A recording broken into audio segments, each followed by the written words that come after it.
Welcome to the video series based on the book Lessons of My Early Life by Dr. Charles Apoki. To get the book, please check the links in the description. You can also get both hard and soft copies on Amazon.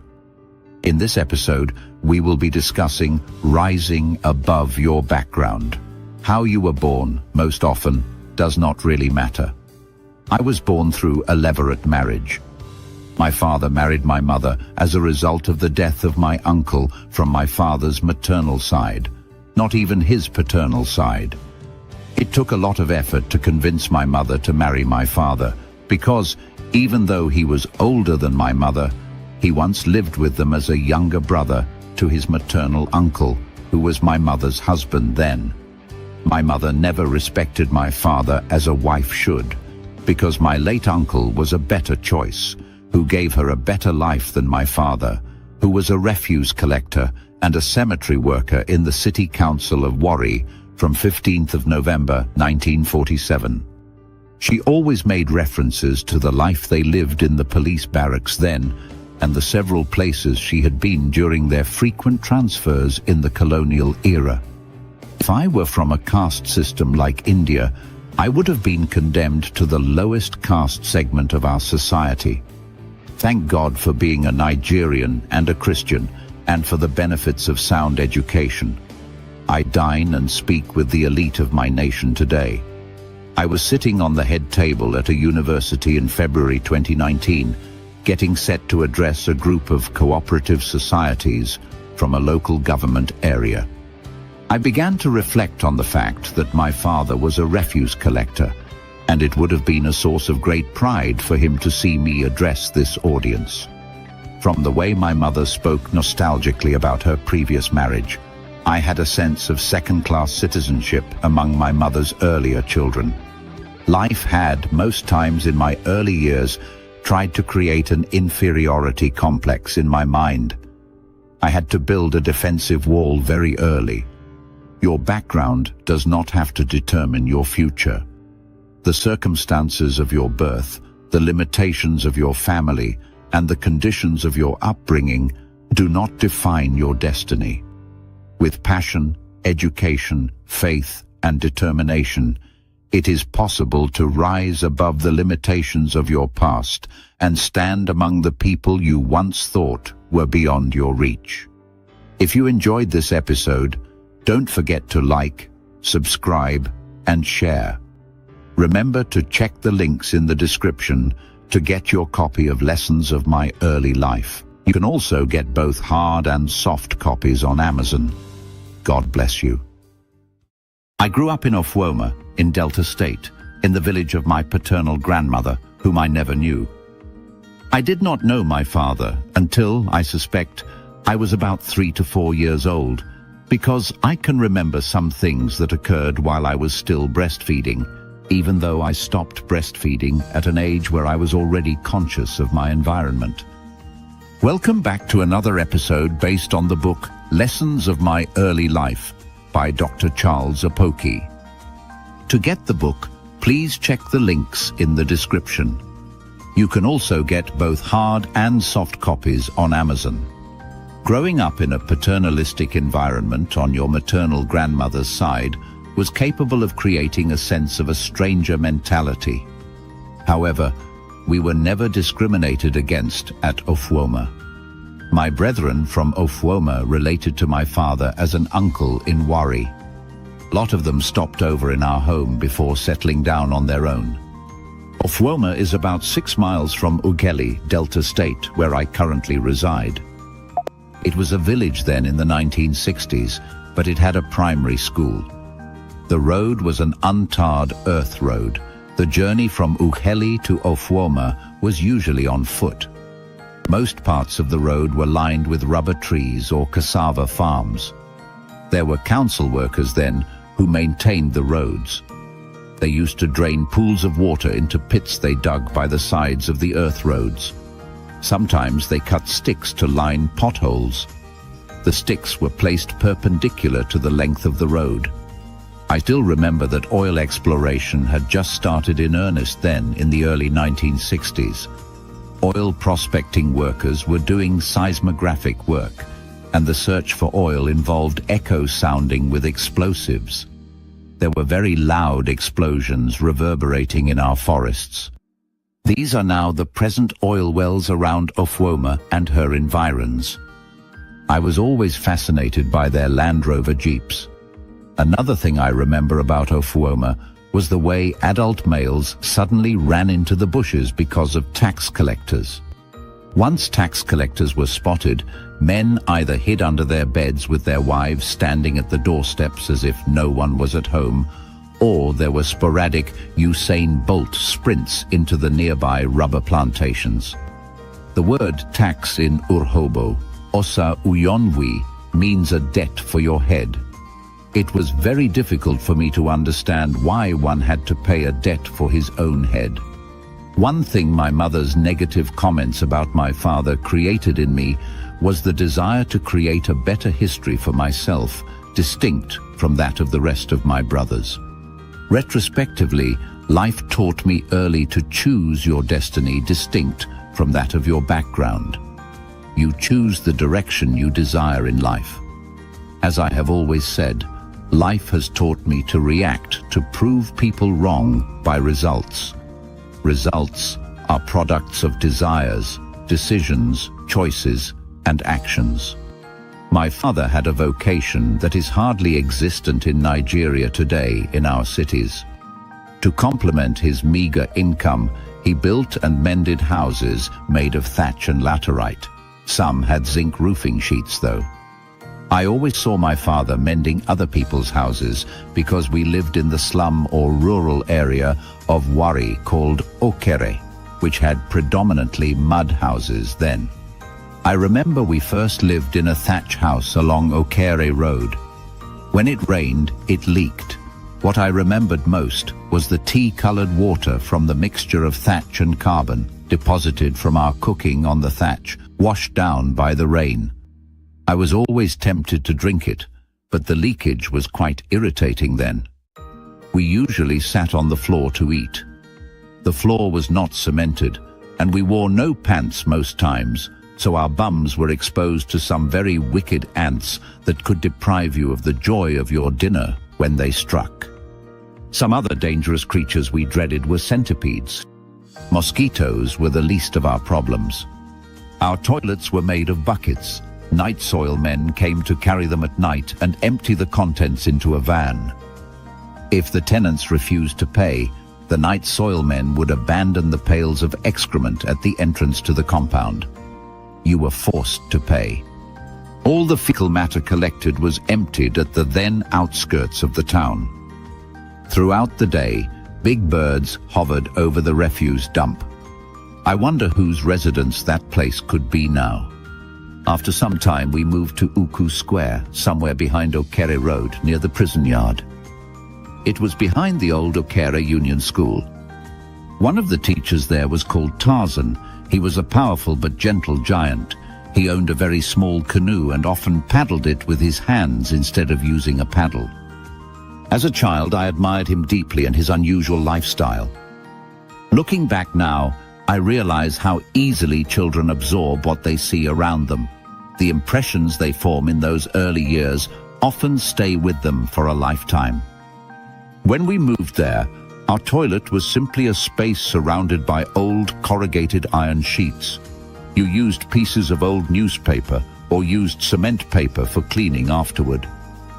Old pages of the Daily Times newspaper were often preferred because they were softer. Looking back now, those experiences left deep impressions on my mind. Seeing the homes and lives of other families often made me feel a painful sense of inferiority. But over time, that pain taught me something important. It taught me to endure hardship and to ignore insults. It pushed me to focus on where I was going rather than on what I could not immediately change. Instead of blaming others or making excuses, I learned to concentrate on what I could do to change my situation. That determination to overcome my background became a powerful force that continues to drive me even today. If you enjoyed this episode, Do not forget to like, subscribe, and share. Remember to check the links in the description to get your copy of Lessons of My Early Life. You can also get both hard and soft copies on Amazon. God bless you. Happiness is difficult to define and quantify, but it is not hard to recognize. When you are happy, you know it. Happiness is not dependent on wealth, but on perspective.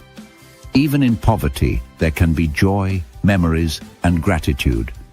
However, the right response to life, through discipline, appreciation, and faith, can transform one's circumstances and create a better future. Gratitude for small things and intentional living are key to true fulfillment. Welcome back to another episode based on the book Lessons of My Early Life by Dr. Charles Apoki. To get the book, please check the links in the description.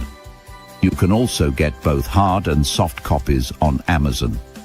Happiness is difficult to define and quantify, but it is not hard to recognize. When you are happy, you know it. Without the rich and without comparison, the poor hardly feel the pain of poverty. They have a way of deriving joy from life. An illiterate villager who kills a buffalo might be happier than an Obama who won an American presidential election. It is only when comparison comes in and the realization of differential societal acclaim is recognized that the happiness of the illiterate villager might be dampened. However, personally, the memories might just remain pleasant with time. I have tried to recall some of the things that brought joy to my life as a child. Our meals were monotonous. We ate a cassava meal called eba with soup in the morning, the same thing in the afternoon, and the same thing in the evening. We rarely ate rice, and that was usually on days like National Independence, anniversaries, Easter, Christmas, and New Year. We never celebrated birthdays. Another time we ate rice was during Sarah ceremonies, usually organized by a woman seeking the fruit of the womb. She would cook rice, some stew, and beef, and all the children around her residence would be invited to eat. After eating, without washing their hands, the children would rub their oily and sometimes peppery hands on her belly. I won't tell you what some rascals would do if she was a wicked woman. We hardly ate chicken outside of these occasions. Sometimes, though, we had the privilege of buying hot meals cooked with firewood from food vendors who sold at night with kerosene lamps. My best memory is fried ripe plantain, usually soft, with rice and beef. The fried ripe plantain is called dodo in Nigeria. I can't understand to this day why my father called it ododo. Perhaps it was because his alias was ododo, which means flour. I ate every piece of dodo with joy. Today, just like then, every time I eat soft dodo, I remember my father and feel indebted to my children, particularly my last child, to leave pleasant memories in their minds. The problem with these children is that they are now more difficult to please. My last child used to select meals. He would choose between rice and spaghetti. Anytime we entered a taxi or a lorry, it was a source of great joy because we usually trekked long distances to school and other places. Today, I have about 8 buses, a car, and an SUV. My last child used to select the vehicle he hoped I would use to take him to school. The taxis then were Black Morris Minor cars. They were also called Black Marias before prison vans bore the same alias. Anytime my father came to visit us in the village of my paternal grandmother, Ofwoma, he usually came with a few things from Wari, the township. 2 things were exceptional: bread and canned sardines or corned beef. If we ate the sardines, the can was a treasure. We would design a car with it. If it was pilchards, we made drinking cups with the containers. You dared not eat a tin of sardines on your own, else you were considered a potential thief. My last child eats sardines any time he chooses. Occasionally, he ignores them. We had the rare privilege to drink soft drinks called Crola and Tango. You just had a little to drink. If you ate a whole egg on your own, it was considered an indication that you would become a thief. My wife says I am always excited by little things. Yes, why should I not be excited by things that others consider little? Imagine me in this hotel where I am writing this book with so much comfort, while I grew up in a thatch house and my father was a gateman in a hotel. Today I am a guest and all my expenses are paid for by my host. I have a variety of drinks in my refrigerator right now. Soon I will leave here for another hotel. Years after writing the previous sentence, I have slept in some of the most expensive hotels in Nigeria. My past has taught me to be grateful to God for very little things that others take for granted. The day I bought my first car, I woke up about 2 a.m. to make sure it was not a dream and to ensure that the car was still there. The day my eldest son went to Europe to study, I cried and cried out of gratitude to God that I went a step beyond my father. I was grateful that a descendant of this dysfunctional family was going beyond the shores of Africa, and that I could afford it without borrowing. I weep for joy as I write, because my father could not buy a suitcase or a suit for me when I went to medical school, but we could buy a suitcase full of clothes for him. 2 others have subsequently joined him. They have been to the United States of America to work. The eldest one is a surgical intern in Germany. In a few years, he will be a consultant orthopedic surgeon. When I see Barack Obama speak, I weep because one day it is possible that I will have a child, grandchild, or great-grandchild in a faraway land, making the black man proud. I see it in the eye of faith. The deep pit from where God picked me, and the level He has placed me, no matter how insignificant it may be to others, show me the great love God has shown me. I was in the Nigerian Army headquarters in 2009 to speak in one of their churches. I had a soldier attached to me to answer all my calls. As I spoke to the elite audience, I felt a great sense of gratitude to God. Every day for me is a Thanksgiving. Even though I hated poverty and desired a better life, God has been gracious and faithful in ameliorating my background deficiency syndrome. God has shown reckless love towards my family and me. Respond to life. Do not react to it. How you were born, to whom you were born, and when you were born does not really matter. Your response is what matters. Mind what you say to children. It is carried in their minds. Happiness is not dependent on wealth, but on perspective. Even in poverty, there can be joy, memories, and gratitude. However, the right response to life through discipline, appreciation, and faith can transform one's circumstances and create a better future. Gratitude for small things and intentional living are key to true fulfillment. If you enjoyed this episode, don't forget to like, subscribe, and share. Remember to check the links in the description to get your copy of Lessons of My Early Life. You can also get both hard and soft copies on Amazon. God bless you. Poverty can either break a person or ignite a powerful determination to succeed. The pain of hardship, when properly channeled, can become the fuel for discipline, education, and relentless effort. Welcome back to another episode based on the book Lessons of My Early Life by Dr. Charles Apoki. To get the book, please check the links in the description. You can also get both hard and soft copies on Amazon. I was preaching in a church in 2009 at Aba when the inspiration to write this book came to me. The area reminded me of my past. The filthy streets, the congested compounds, the 1- or 2-room accommodations, and the blank faces of the people as I spoke to them.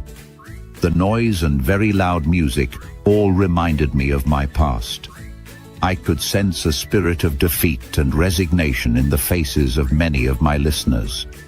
The church became the pharmacy for dispensing the tramadol to kill the pain and create perpetual hope for the hopeless. What many years of wicked leadership have done to the average Nigerian as a result of decades of crushing poverty is that after some time, desperation gives way to despondency. My school is situated in an old ancestral part of Ughelli. There are many houses around that are much better than the ones we grew up in, but worse than the standards of this generation. There is a brewing tragedy that I see. Many parents have settled down to find happiness in the midst of squalor. The children and teenagers are getting pregnant in squalor and replicating dysfunctional families even worse off than their parents. In our time, we found that education, discipline, and hard work were the keys that would take us out of the mess we were born into. I don't know what went wrong, but our young ones today are very comfortable with poverty, ignorance, and the readiness to be servants to the wicked exploiters of our nation. Years later, after writing the preceding statements, I can still see the children of the poor fighting to elect the children of the elite whose parents oppressed their parents. They hang on open vans to campaign for them, while the children of these elite are in prestigious universities in Europe and America. I thank God for my background because deep inside me is a spirit of laziness, and unless you are my wife, you would not know it. If I had come from a rich or comfortable family, I would have rested on the oars of my father's success. There is also a deep-seated seed of stubbornness and adventurism inside me that only my wife knows. If I had come from a rich family, it would have manifested as rebellion and recklessness. Especially as the last child, I would have been a mess. The hatred I have for poverty and the consciousness of inferiority created a response of not accepting failure as an option. My successes in examinations, despite my background, were a statement that I am somebody after all. This still affects everything I do today. I hate to fail in any endeavor. I hate to fall below expectations in anything I do.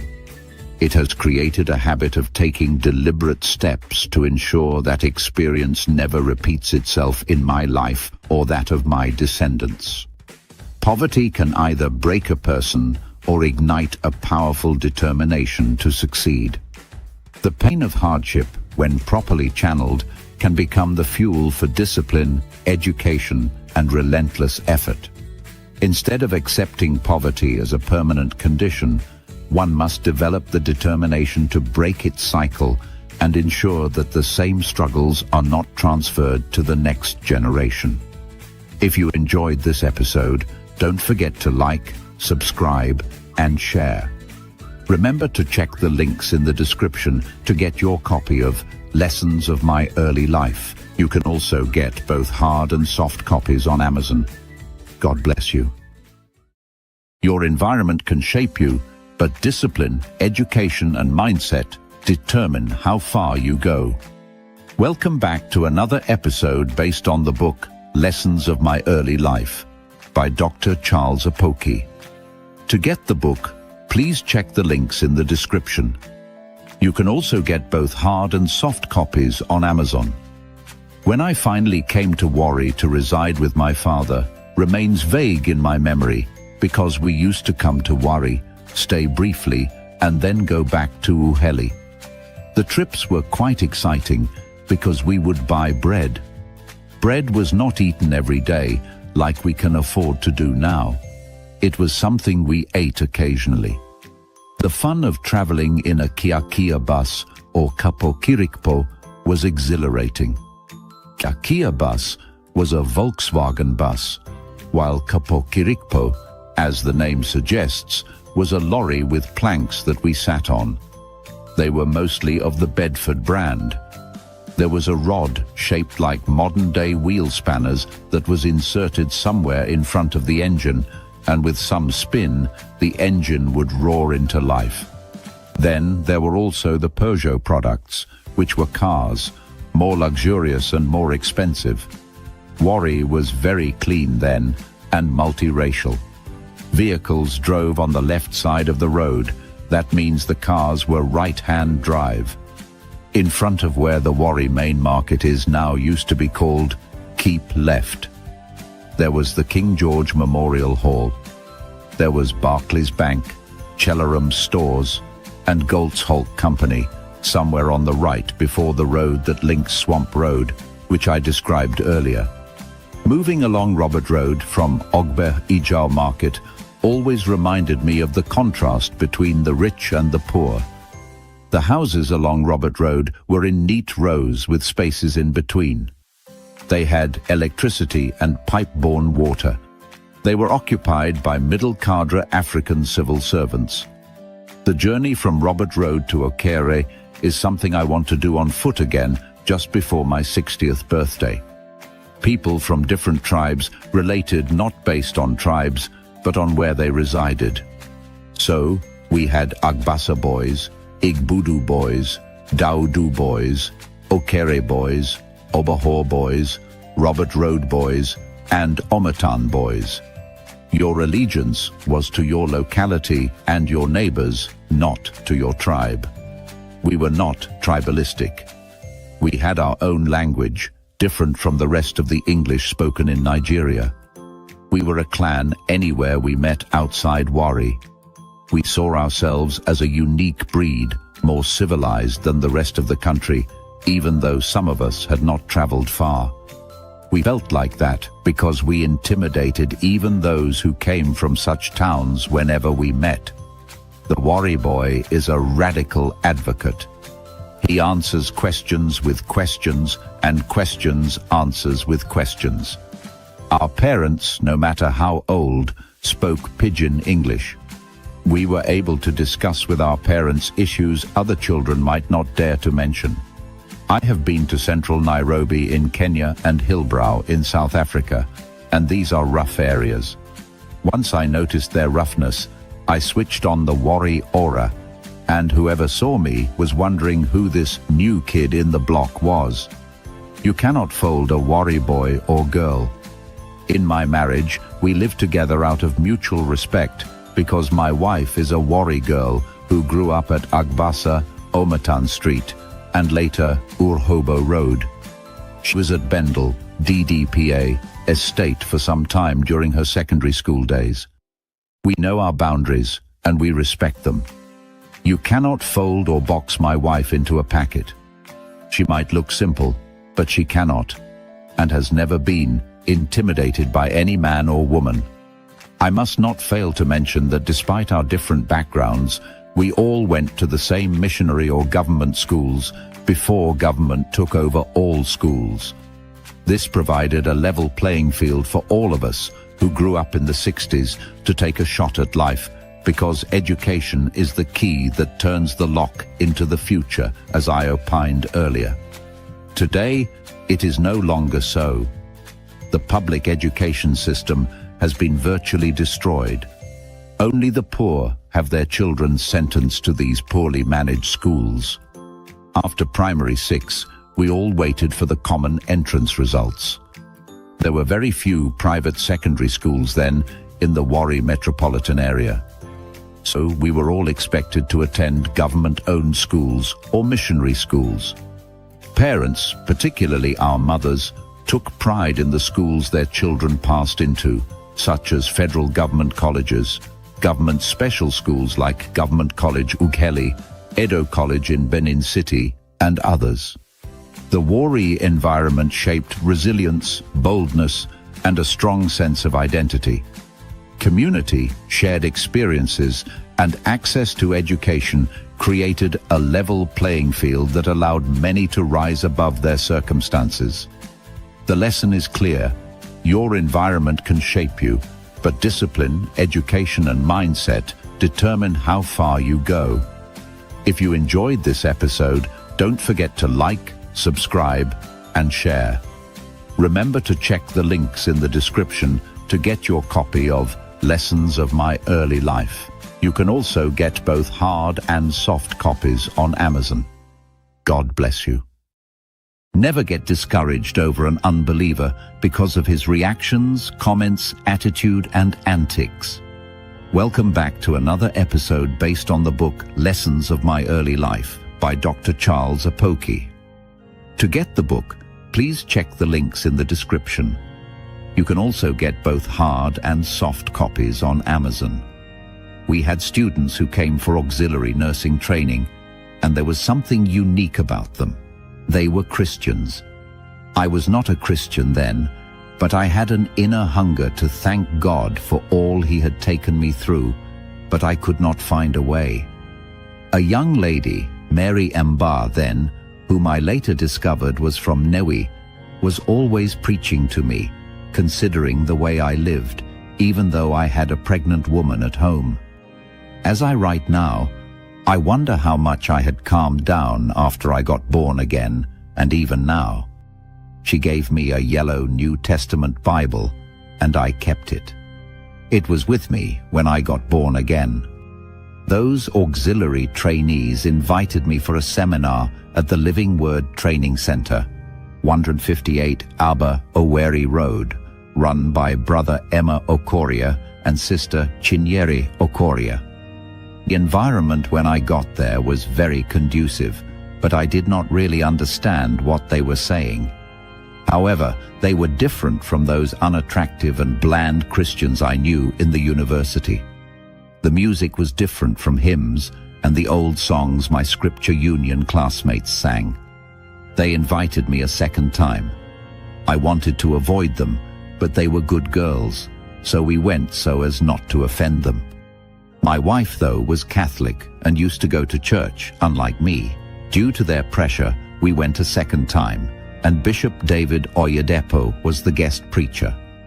I cannot remember what he spoke about, but I remember he wore the same type of shoes as me, and he was talking of millions he was going to spend in Kaduna.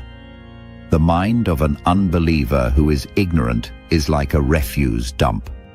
I left that meeting offended, but today I am talking of millions and spending millions too. Never get discouraged over an unbeliever because of his reactions, comments, attitude, and antics. These girls invited us a third time. Apparently they were concerned about our souls, even though I had cooled down considerably. The responsibility of being a father, a husband, and a medical officer in a big local government council like ABBA, and my resolve to raise a model family must have been contributory factors in cooling me down. I must also add that my separation from my classmates and childhood friends also contributed.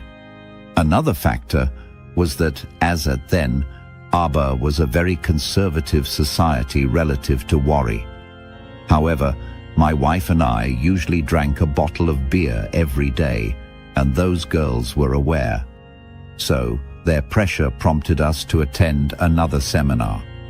Reverend John Okposio happened to be the guest preacher that day.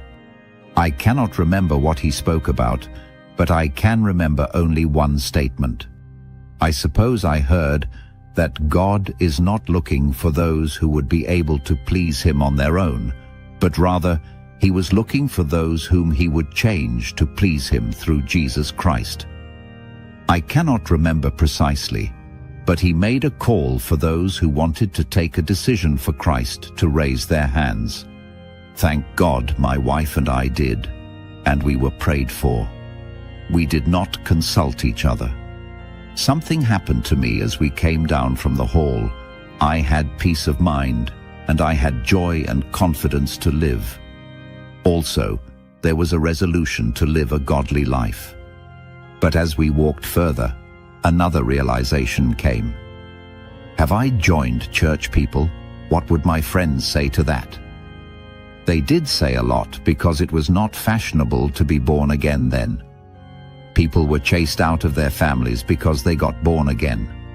Some were disowned and deprived of educational sponsorship by their parents.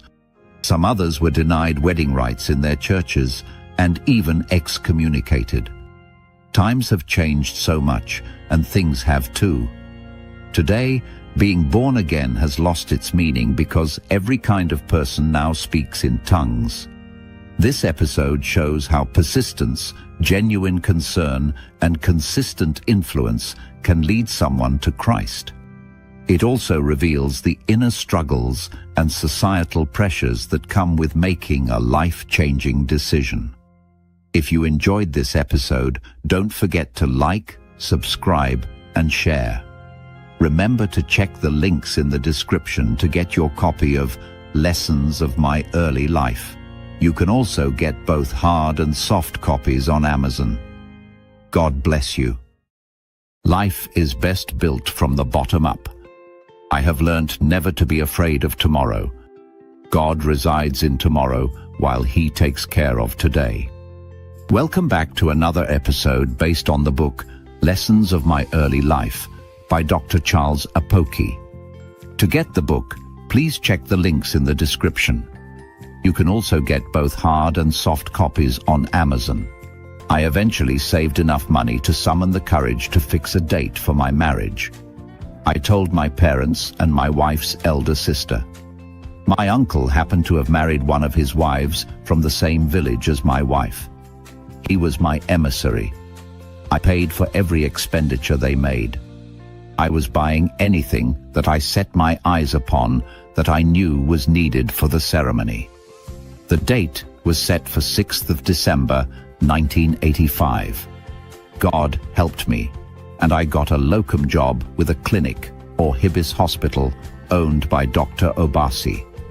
That increased my income. As the date of the marriage was getting near, the pressure on me was enormous. I had no helper. My elder brothers were not around. Some friends avoided me. I had to buy drinks on credit. The night before the marriage, I had a disagreement with my wife because of Tikur Naira 50 Kobo. I realized I did not need to expect much from people.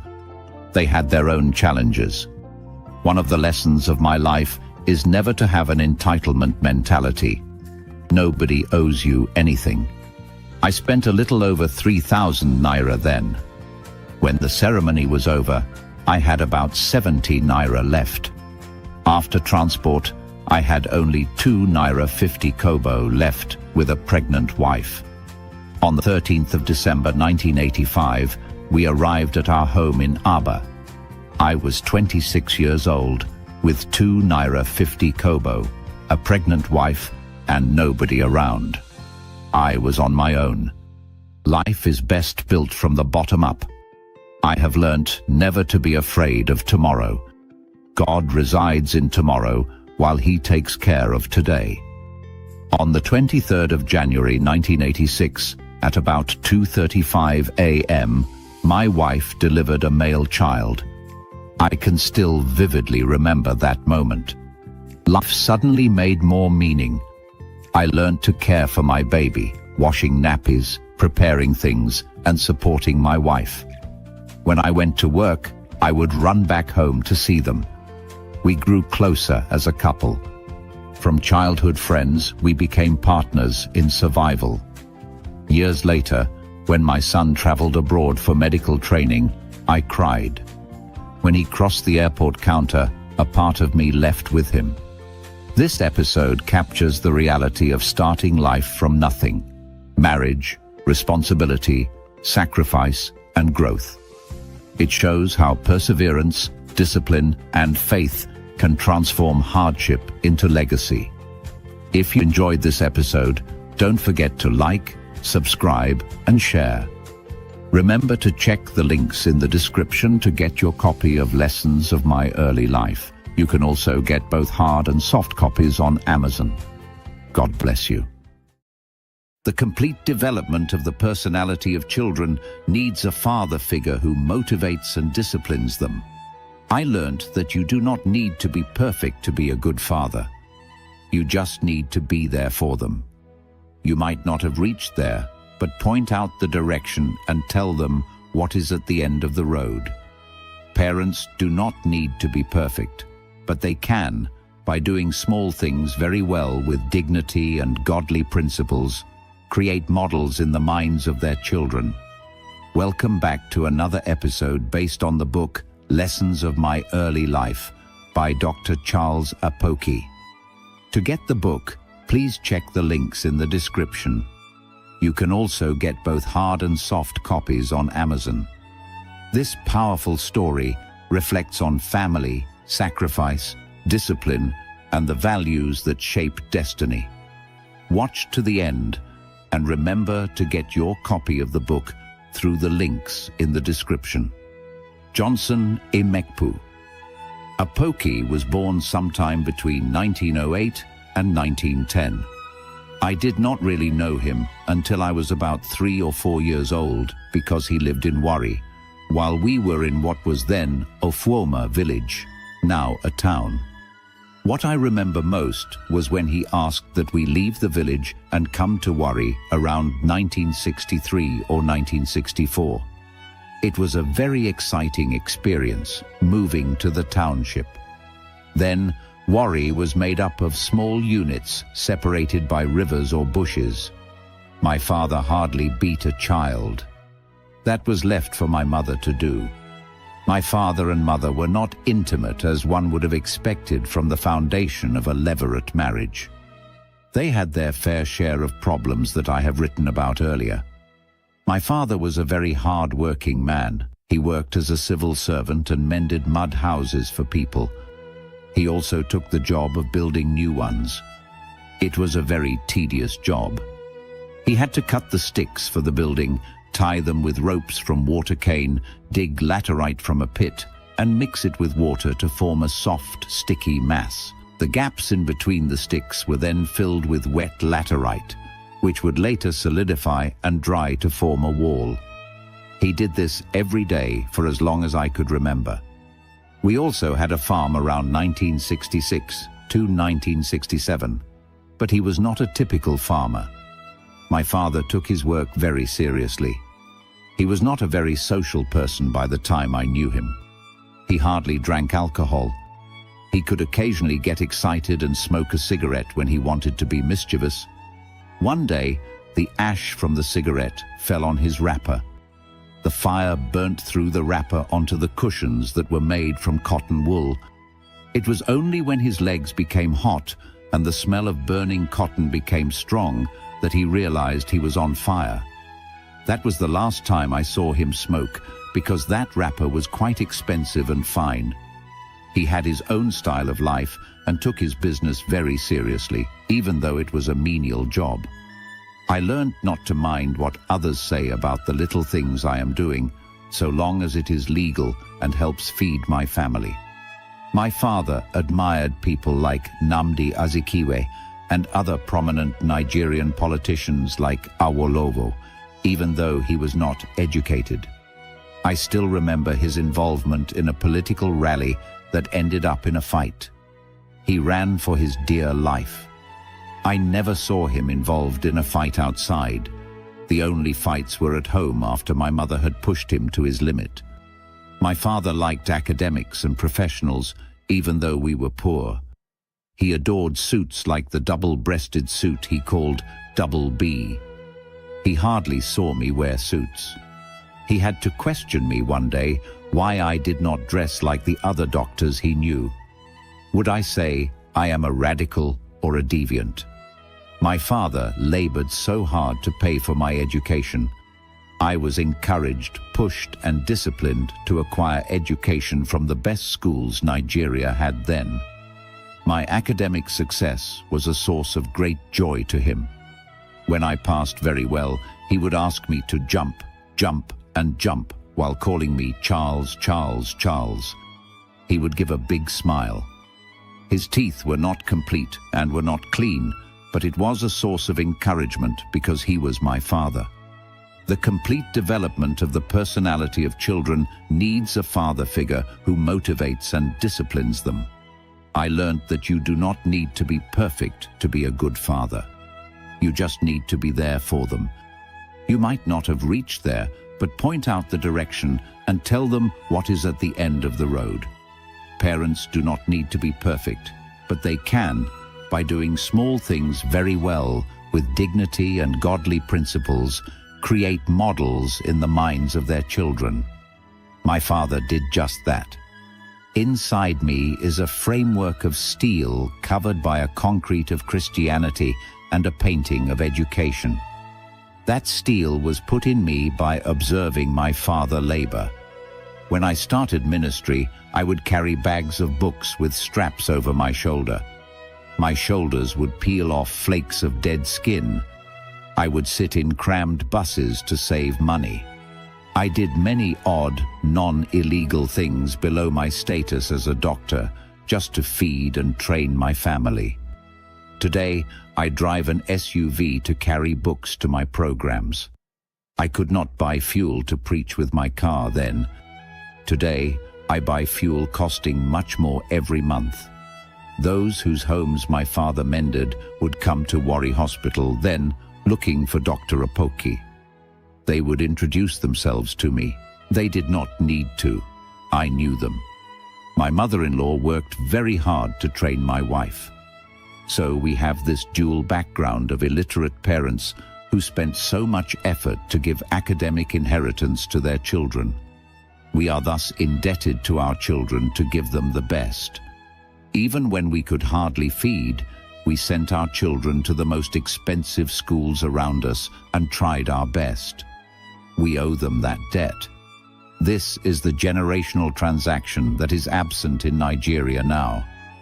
Barack Obama retraced the route Abraham Lincoln took to his inauguration ceremony more than 150 years ago.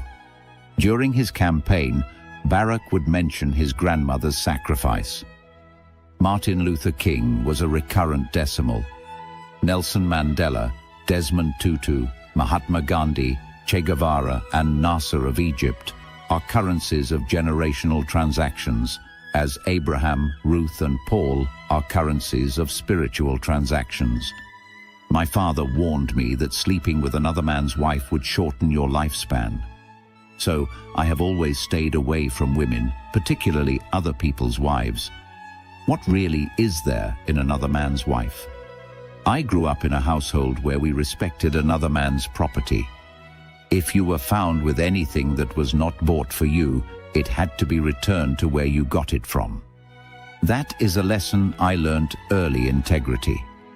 My father loved his extended family because he benefited from it through the levirate marriage to my mother from his maternal side. All kinds of people crammed into our home from his maternal side. He had strong emotional attachment to them, even though most of these young men were not there when he needed them most in old age and paralysis. If not that he trained me and God helped me, he would have suffered a great deal. Learn this. Never neglect your children and your future because of church and extended family problems. When you need church people and members of your extended family most, you might not find them. Know it again. One day comes and you might be on your own. Plan for it. I am planning my life, with the help of God, to live an independent, fulfilled life in old age. I see a lot of old men who served God faithfully but did not plan for old age. My elder brothers displayed gross irresponsibility and craftiness, as I said earlier. Even their children showed so much wickedness by not visiting my parents, who were their grandparents, for even one day before their death. Their children also displayed this wickedness towards my two elder brothers, who were neglected by their children. I took some time to, at least within my ability, take care of the eldest, but when he died, his children came and organized a big burial ceremony. May God have mercy on them. My wife and I took very good care of my parents despite all the challenges we faced. The villagers who came for my father's burial could testify to this. My father had become bedridden because of old age and spinal cord injury complications for 8 years. We had built a house for them. He died after moving into that house. He lived there for only 3 days or so. I was informed that he was at the point of death. Before I could get there from Abba, about 3.5 hours away, he had died and was taken to the mortuary. My uncle told me that any time he told him I would soon be there, he would open his eyes and drift off again. The last memory I have of him is just before he was lowered into the grave. He was stone cold, with cotton wool in his nostrils, but he looked calm. His hair was silver grey. He had done his best. I was 31 years old. I miss my father every time I achieve some success. He should have been around to share these successes. I have lost all my brothers, my mother, and my auntie. There are times I feel exposed, but I have faith, I have a family, and I have Jesus. Polygamy is a major evil in our land. It distances children from their fathers and even creates enmities between fathers and children and amongst children. I have learnt to firmly hold on to my family. This chapter reflects on the life and influence of a father whose hard work, discipline, and values shaped a generation. It highlights the importance of integrity, sacrifice, family responsibility, and long-term thinking. It also emphasizes planning for the future and maintaining strong family bonds despite challenges. Thank you for watching this episode from Lessons of My Early Life. If you enjoyed this episode, don't forget to like, subscribe, and share. Remember to check the links in the description to get your copy of Lessons of My Early Life. You can also get both hard and soft copies on Amazon. Share this with someone who needs these timeless lessons. God bless you. If you fail in ministry, blame no one, not even the devil. He did not call you. Do not blame your wife. She did not call you. As a man of God, your wife will misbehave occasionally. You will misbehave occasionally, and your children will misbehave occasionally. There are times when it seems everything is against you, but you must learn to hang on. Please note the following: they did not call you. They owe you no apology. It is you who chose to be a minister, so please try to win, cajole, beg, push, pray, and if possible, even force them to help you. However, you cannot blame them for your failure. You are not accountable to man, but to God. Seek your approval from God, not from people. Welcome to another powerful episode from the book Lessons of My Early Life by Dr. Charles Apoki. To get your copy of the book, please check the links in the description. You can also get both hard and soft copies from Amazon. This chapter is filled with painful realities, hard-earned wisdom, lessons from ministry, sacrifice, disappointment, perseverance, and divine encounters that shaped a lifetime journey. As you listen, you may see parts of your own life in these experiences. 3 times Samuel was told by Eli, "I did not call you." It was then that Samuel settled down to hear from God. The year 2025 marks many years since I went into full-time ministry. From the very first day, I started to learn a hard lesson. Even if God had not called me into full-time ministry and I went into it on my own, the choice was mine and the consequences mine. Even if God had called me, the decision to accept was mine, the outcome was mine, and the outcome of my decisions is, to a great degree, mine. I learned to take responsibility for my life, my family, and the ministry. All my life, I have learned not to expect too much from people. One day, I had a preaching engagement and I met one of my in-laws who had grown up in my home when I was practicing medicine. I was so excited to see her, and I knew what to do to change her life. I had foolishly imagined that she would be excited to come to the church where I was preaching. She told me she was going to another church, a very big church. My spirit told me to take my eyes off people and place my focus on God, but that, when the chips were down, she would run to me. Some years later, she was in trouble and was arrested by the police. Her big pastor and church were not there for her, and she could not even reach them. It was my wife who eventually secured her release from detention, and my worker who signed her bail bond. When she sees me today, she runs towards me and kneels to greet me. Then, it was not so. She is no longer a member of that church. In the beginning, I hardly preached in the branches of the church that ordained me more than twice in 10 years. Even in my first pastor's church, which was led by a very good man, it took a while after it became obvious that I had made a name in ministry before I became a relatively frequent guest preacher. Many of those who showed interest in going with me to Ukeli to do ministry eventually chickened out when they saw the hardship I was going through. Spiritually, they said, "Sir, you are on your own." I had a young pastor from Lagos who said God told him to come and help me build a ministry. He came and worked with us. He lived in our home, and I was struggling to juggle family and ministry. When he saw the challenges, he escaped for his dear life without even informing me. He left the letter with someone on his way out of town. Another one came with the same story of God telling him to come and work with us. When he could no longer bear the challenges, he told me he was going for a 40-day fast. I asked myself if he wanted to break a mortuary to raise up all the dead people. I knew he was on the run. To this day, I have never set eyes on him. I had my elder brother's son living with us. I had expected that he would work with us. After some time, due to his misbehavior, he also shifted base. There was a funny incident that happened when we were building our school. We had reached the DPC level, and the building needed sand filling with laterite. I called him to come and help with the filling. He asked for the price and said he was coming back. He never returned. Now our school is one of the best in our town in terms of standards.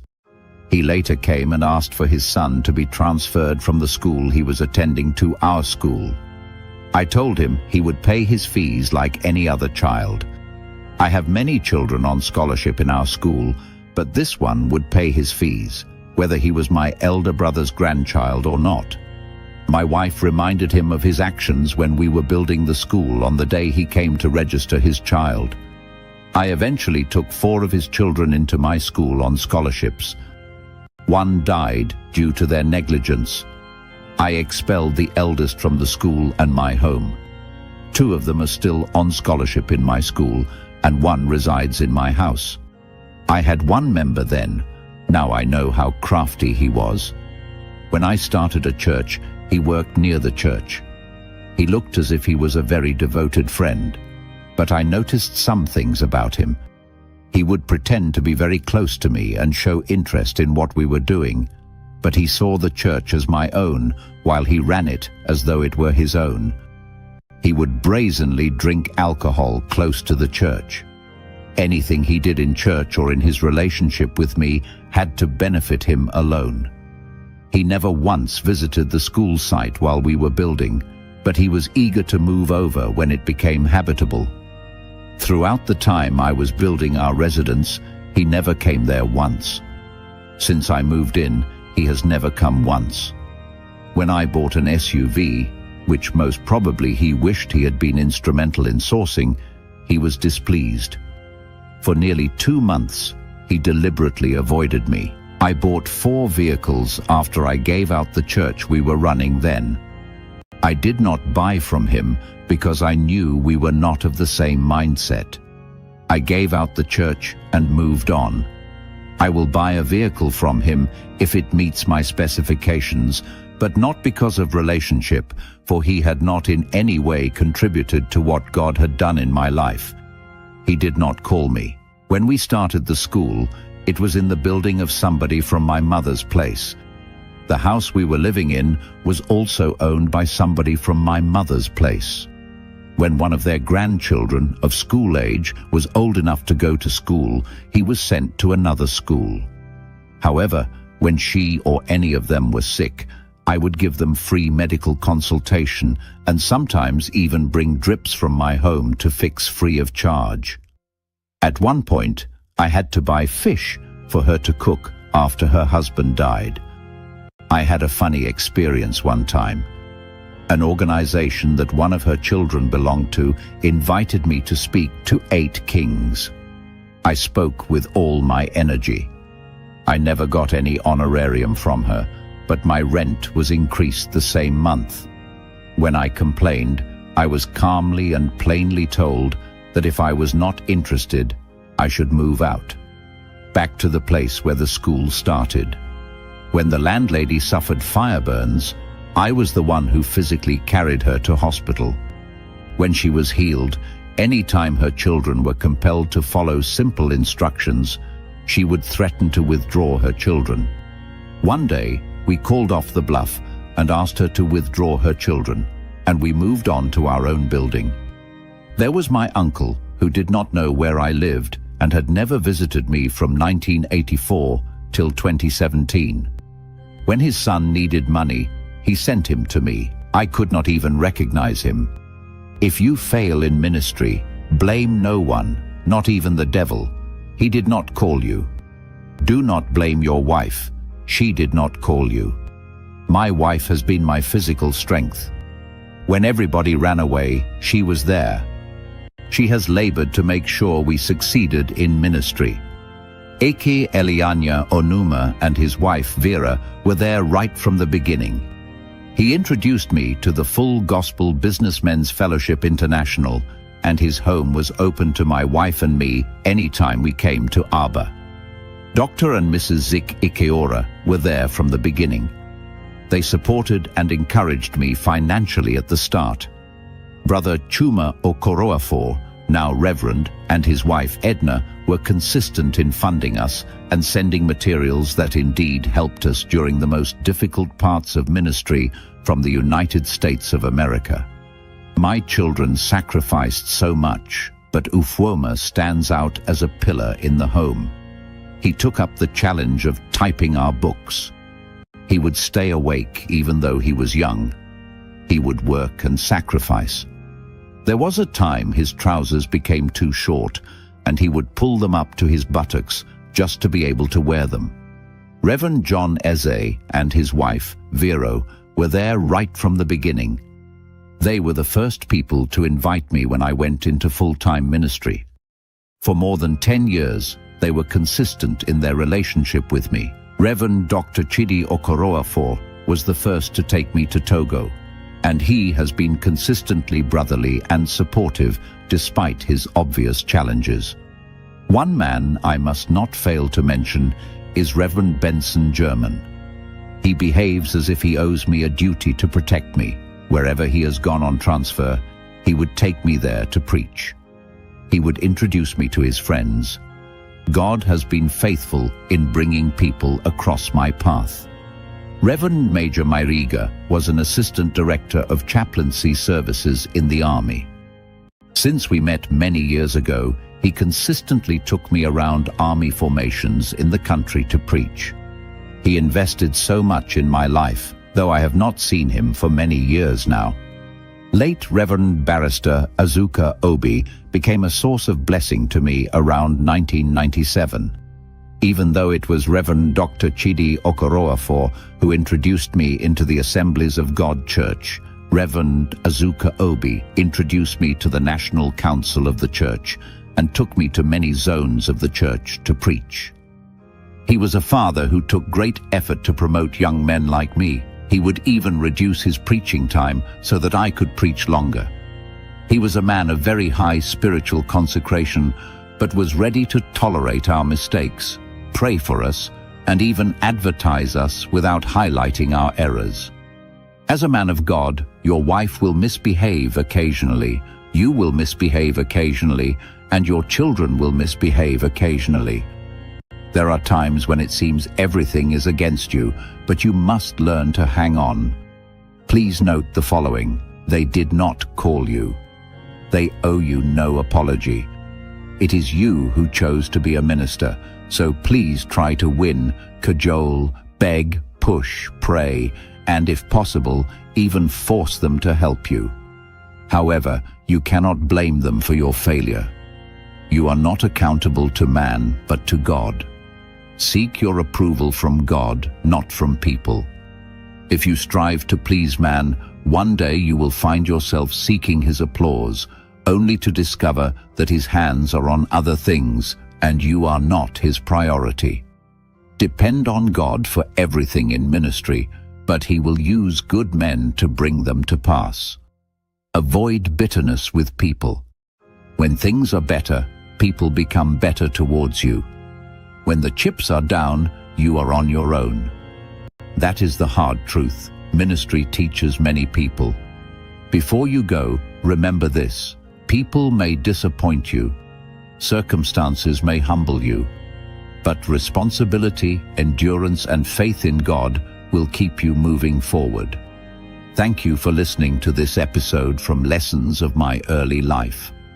If this message inspired you, encouraged you, or strengthened your faith, kindly purchase the complete book using the links in the description below.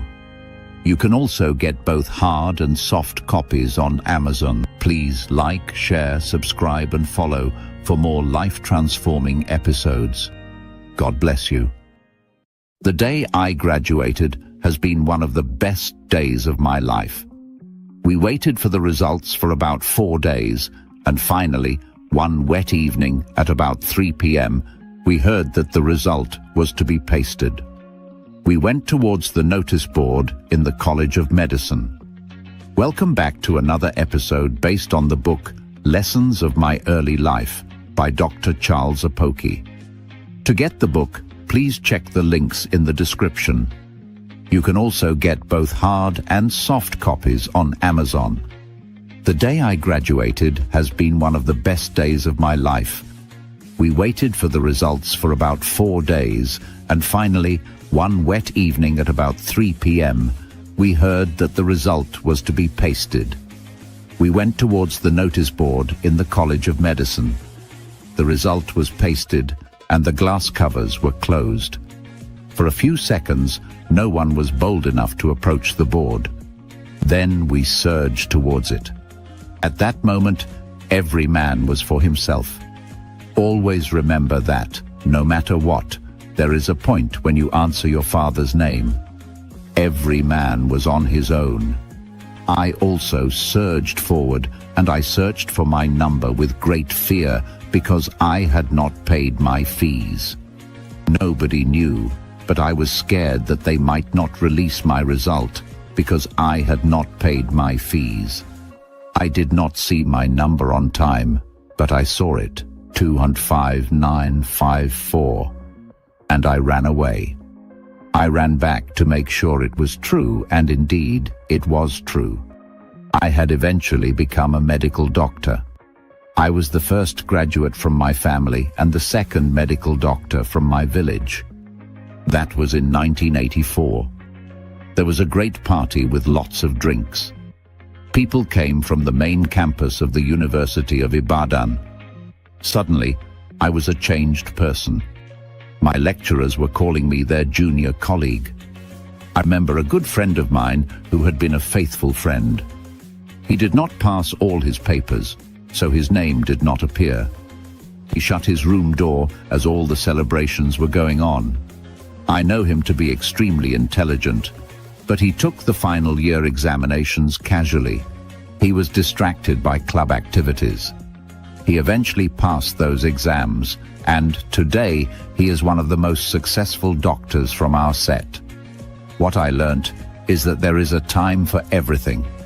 I saw my diary for that year. I wrote in it as far back as March 1984 to start preparing for the examination. I prepare for every academic or intellectual activity a long time before it is due. I meditate on my messages days before I preach them. Without boring you, I learnt to compartmentalize my life. I will not compromise my family life for ministry. I will not allow church activities to destroy my business, and I will not allow business to destroy my family life and spiritual life. Every man eventually answers his Father's name. Try and strike a balance. I receive a lot of invitations every year to preach. I know I am doing God's work, but many of these pastors are just interested in their own future and fortune. They are not ready to cultivate any relationship with you. They do not even call you to know if you have arrived safely at home. When you need them in times of need, they are hardly around. If you run a ministry that is deliverance-based, in old age, if you do not plan your ministry well, you will be lonely. That day, people's destinies separated. There are people I have never seen again since that day in 1984. Just to let you know how this issue has affected me from childhood, I did not put my picture in my class yearbook, as I said earlier. I think I need to think deeper into my past to know why I have this philosophy of independence and being a recluse, and at the same time, a public figure. When I started ministry, I also experienced this, and I will write about it, about what life has taught me through ministry. I eventually got a vehicle to see my wife-to-be, Felicia, in the University of Benin Teaching Hospital, UBTH. Every man needs a woman or wife he wants to impress with his success. That is why male animals display colors to attract females or even fight to the death to have the right to mate. The vehicle could not move fast enough in my mind. I wanted to tell everybody I met that I was Dr. Apoki OC. I eventually met her and told her I had graduated. I can't remember her response, but she is hardly excited about anything. I can only remember about 5 times I have seen her excited, and one of them was when Barack Obama won the US presidential election.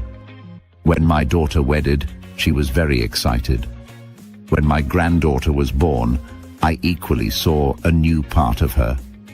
Maybe I need to buy her a fine car. I can't remember how my parents heard about it because my father was living with his senior wife and my mother had relocated to my father's paternal village, Otokutu. I had to squat with my late friend, Igho Akpomadaye, throughout my medical school days. Thank God we hardly had holidays. Graduation did not immediately change my situation, even though my status had changed. I still needed to beg for money to travel. There were times when I did not know where I would eat my next meal after graduation. There was something that I must not fail to write about. This occurred in 1983 when I needed money to pay my school fees of just N95. It is not a typographic error. 95 naira was the school fees.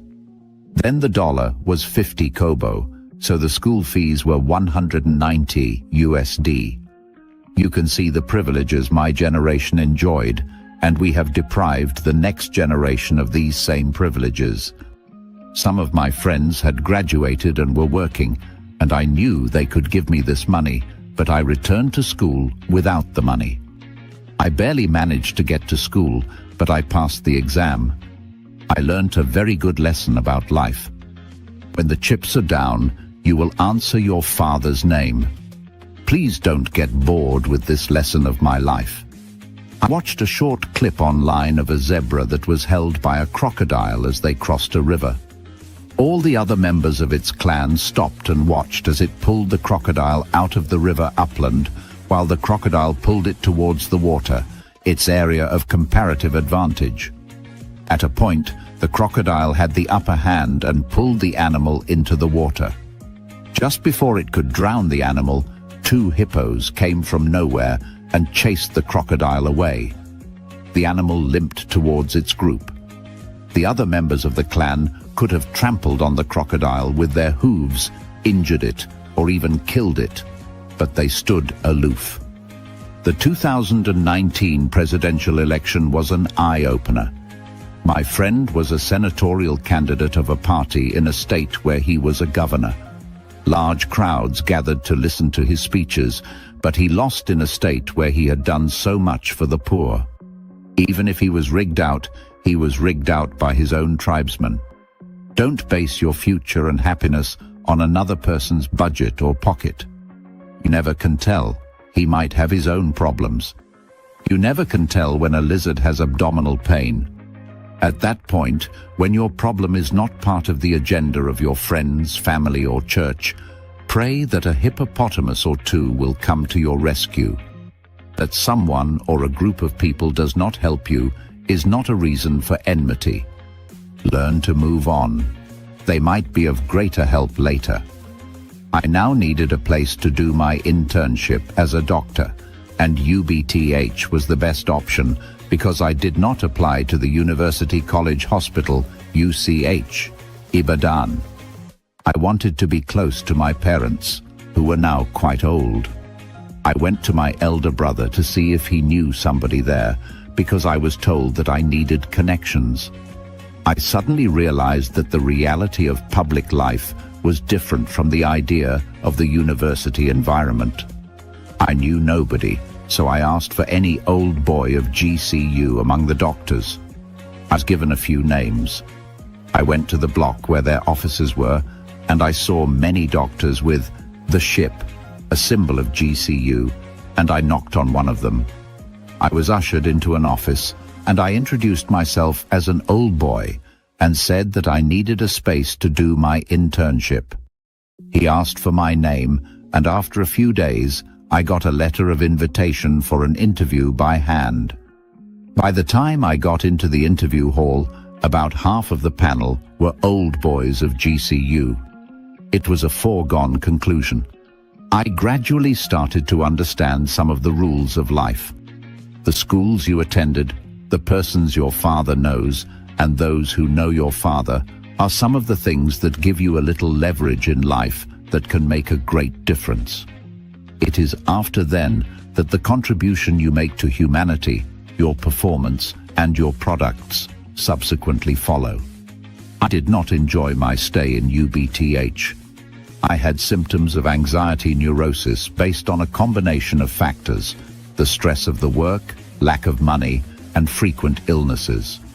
One day I fell when the ambulance came to call me for an emergency case. The ambulance had to carry me to the hospital. Recently, a resident doctor on duty collapsed and died. I had to resign and change jobs to complete my internship at the Warri Specialist Hospital or Central Hospital. I could not go for the convocation ceremony because I did not have transport fare to go to Ibadan. I was tired of begging for money in my life. I would not have had a suit to wear. I borrowed clothes for matriculation.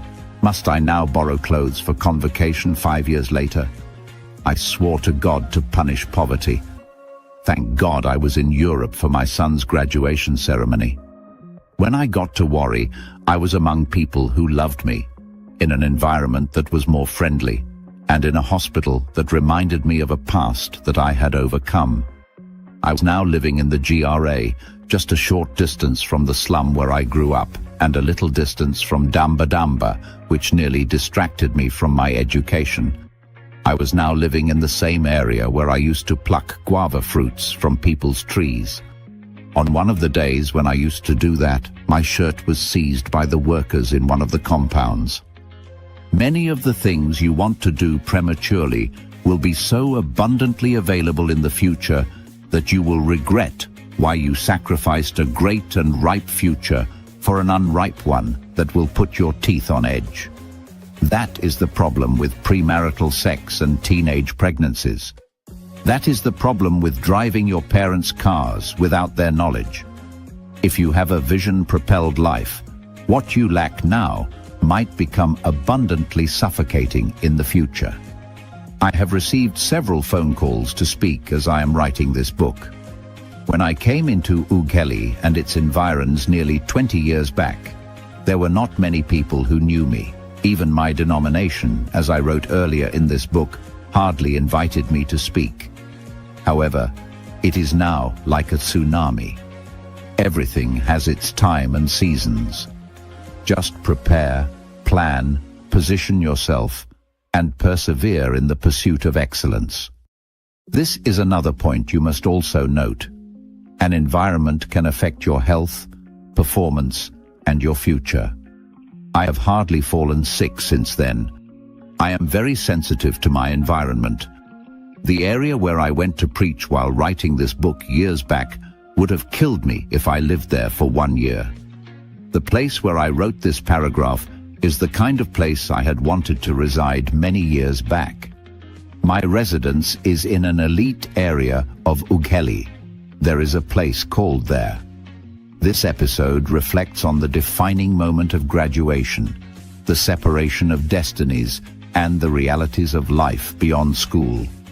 It emphasizes preparation, independence, perseverance, and the importance of environment, relationships, and timing in shaping one's future. Thank you for watching. If you enjoyed this episode, don't forget to like, subscribe, and share. Remember to check the links in the description to get your copy of Lessons of My Early Life. You can also get both hard and soft copies on Amazon. God bless you. Behind every visible achievement lies years of sacrifice, discipline, rejection, consistency, and faith.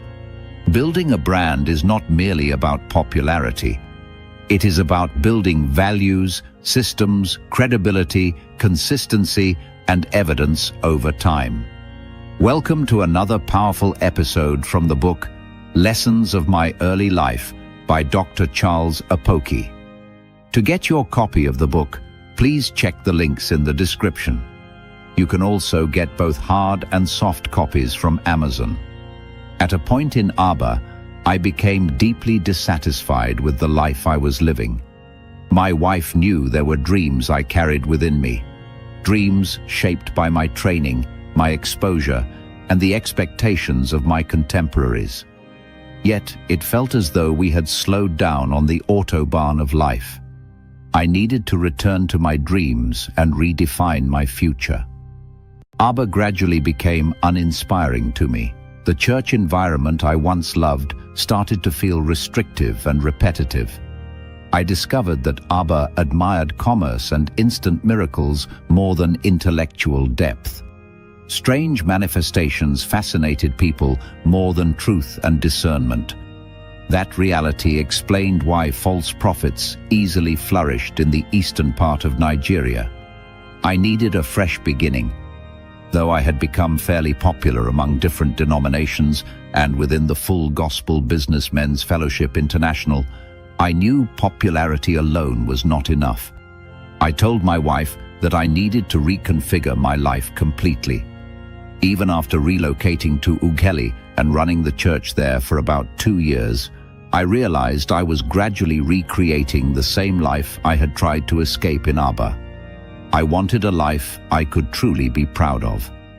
To achieve that, I needed financial stability and a system that could support the vision we carried.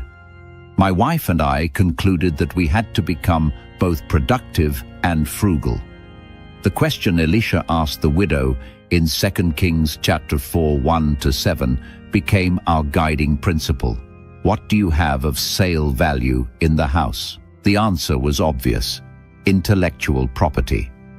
Our products would be my books and recorded messages. God used people like Reverend Chuma Okoroafo and his wife Edna to help us take the first steps. They sent us 2 cassette duplicating machines, and a young lady later opened my eyes to how much people were already benefiting from my messages. We began recording messages professionally in a studio owned by George Banks at Ukegbu Road, Ogbo Hill, Aba. I deliberately focused my teachings on practical Christianity, what works, how it works, and how people could apply it to real life. But I knew that for people to take me seriously, I needed evidence. Evidence preaches louder than theology. To produce evidence, I studied men who had produced visible results. Among our models were Benson Idahosa, Reverend Emma Okori, and David Oyedipo. My wife and I worked tirelessly. We ignored criticism, mockery, and discouragement from pastors, relatives, and even people who barely knew us. I committed myself to writing books, pamphlets, and recording messages consistently. Eventually, my wife experienced her own breakthrough. Together with our son, Ufwoma, she started producing nursery and primary school books. Marketing them was difficult at first. We moved from school to school and town to town. Sometimes, while my wife shopped in the market, I sat in the car writing manuscripts. Our materials were different from the typical Pentecostal products people were used to. The books were short, affordable, practical, and easy to read. The titles were unconventional, books like "Money is an Idiot." I preached messages that reflected the future I was pursuing. Many listeners identified with those teachings because they also desired transformation and success. By God's grace, the principles worked, not only for me, but for countless listeners. Gradually, this brand of ministry became highly sought after. Cooperatives, men's fellowships, organizations, and churches started inviting me regularly. I chose to preach truth boldly and directly. I addressed issues many ministers avoided and challenged several unhealthy doctrines openly. Some pastors became afraid to invite me, but that did not disturb me. My wife never sat on the altar platform. She either stayed outside with the books or remained in the car selling materials. Those sales helped us pay school fees and eventually finance the building of our school. Living a quiet and somewhat reclusive life preserved me. Over time, many who once avoided me became surprised when larger denominations began inviting me repeatedly. I also chose a contrarian lifestyle. I refused to imitate the flamboyant lifestyle common among many Nigerian pastors. That decision attracted a different audience, people who appreciated simplicity, discipline, and authenticity. My wife and I discovered that continuous reinvestment was essential for growth. We invested in virtually every legitimate opportunity we could afford. The books, cassettes, and later CDs sold rapidly and became a steady source of income. There was a period we sold sugarcane, sachet water, popcorn, plantain chips, lollipops, and several small products. We were applying what I later called the philosophy of the ant. My younger friends, especially Marcus Ekura, nicknamed it the Crokroko principle, the philosophy of gradual and consistent progress. Over time, many people adopted this principle as a way of life. When you know where you are going and understand how to get there, you must be willing to walk alone. Success eventually attracts followers. Criticism and mockery are inevitable, but results silence arguments better than explanations. Because I had lived among the Igbos in southeastern Nigeria and absorbed much of their industrious mindset, I had learnt not to depend on people's approval. Results were the true validation. As our school began to grow, we intentionally built it around discipline, excellence, and integrity. The school motto became righteousness and excellence. When we opened the school, I personally wrote letters to residents in the community, informing them that we intended to run a unique institution. We insisted on neatness, discipline, proper conduct, and academic standards. Resistance came immediately. But I have never been afraid of confrontation where standards are concerned. Some parents withdrew their children. Others had their children expelled. We introduced entrance examinations and refused to admit students who could not meet our standards. Some influential parents attempted to manipulate placements, but we resisted firmly. At one point, the daughter of a king failed her examinations. Her mother pleaded for promotion to the next class, but my wife refused. Eventually, the king himself came in full regalia to plead. I told him plainly, Education is sacred. The girl repeated the class. As the institution expanded, we made our recruitment process rigorous. In my office, there is a chair called the hot seat, where job candidates are interviewed. Some candidates have cried during interviews. I remember a young lady who came dressed like a social media celebrity, but could not answer basic questions. I eventually called her mother to complain about her presentation. 2 years later, she returned much more mature, and we employed her. I discovered that many people approach responsibilities carelessly, and I developed zero tolerance for negligence. Some workers attempted to challenge standards, but I did not hesitate to dismiss those who brought careless attitudes into our organization. Eventually, I realized something powerful. Performance, reputation, and integrity naturally create recommendation and commendation. Initially, we never advertised the school because I believed our results should speak for us.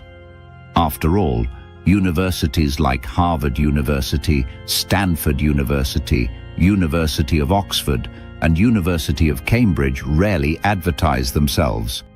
Today, we have become a recognized brand in Ughelli and beyond. My wife's philosophy has been simple. You must never meet us where and the way you left us. That principle has continually pushed us toward improvement. We also decided never to take bank loans.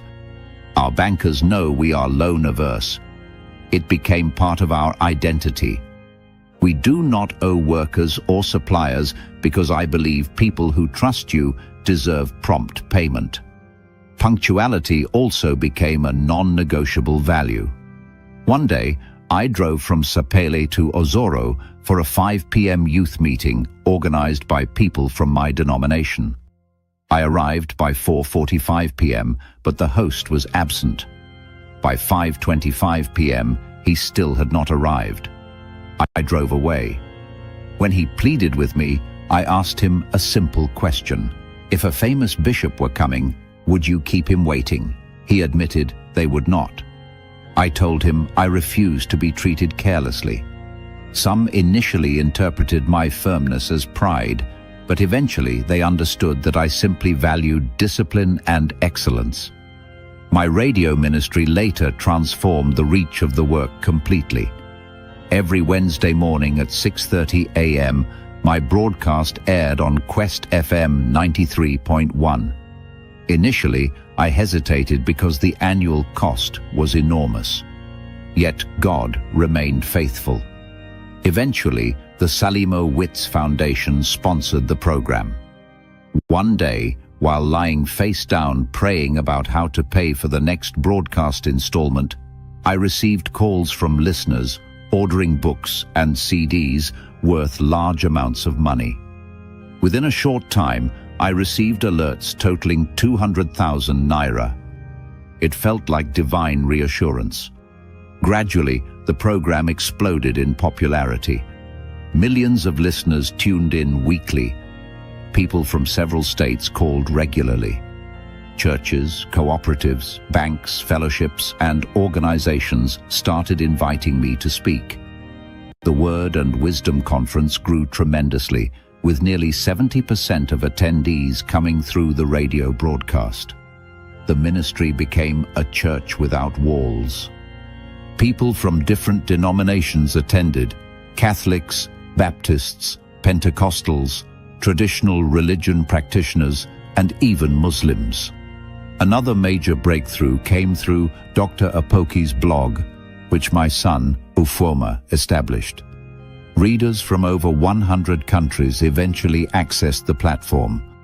Through radio, blogging, conferences, books, and schools, the vision expanded beyond what I ever imagined in the early difficult years. Today, opportunities continue to come from various sectors: universities, cooperatives, churches, corporations, and institutions. But behind every visible achievement lies years of sacrifice, discipline, rejection, consistency, and faith.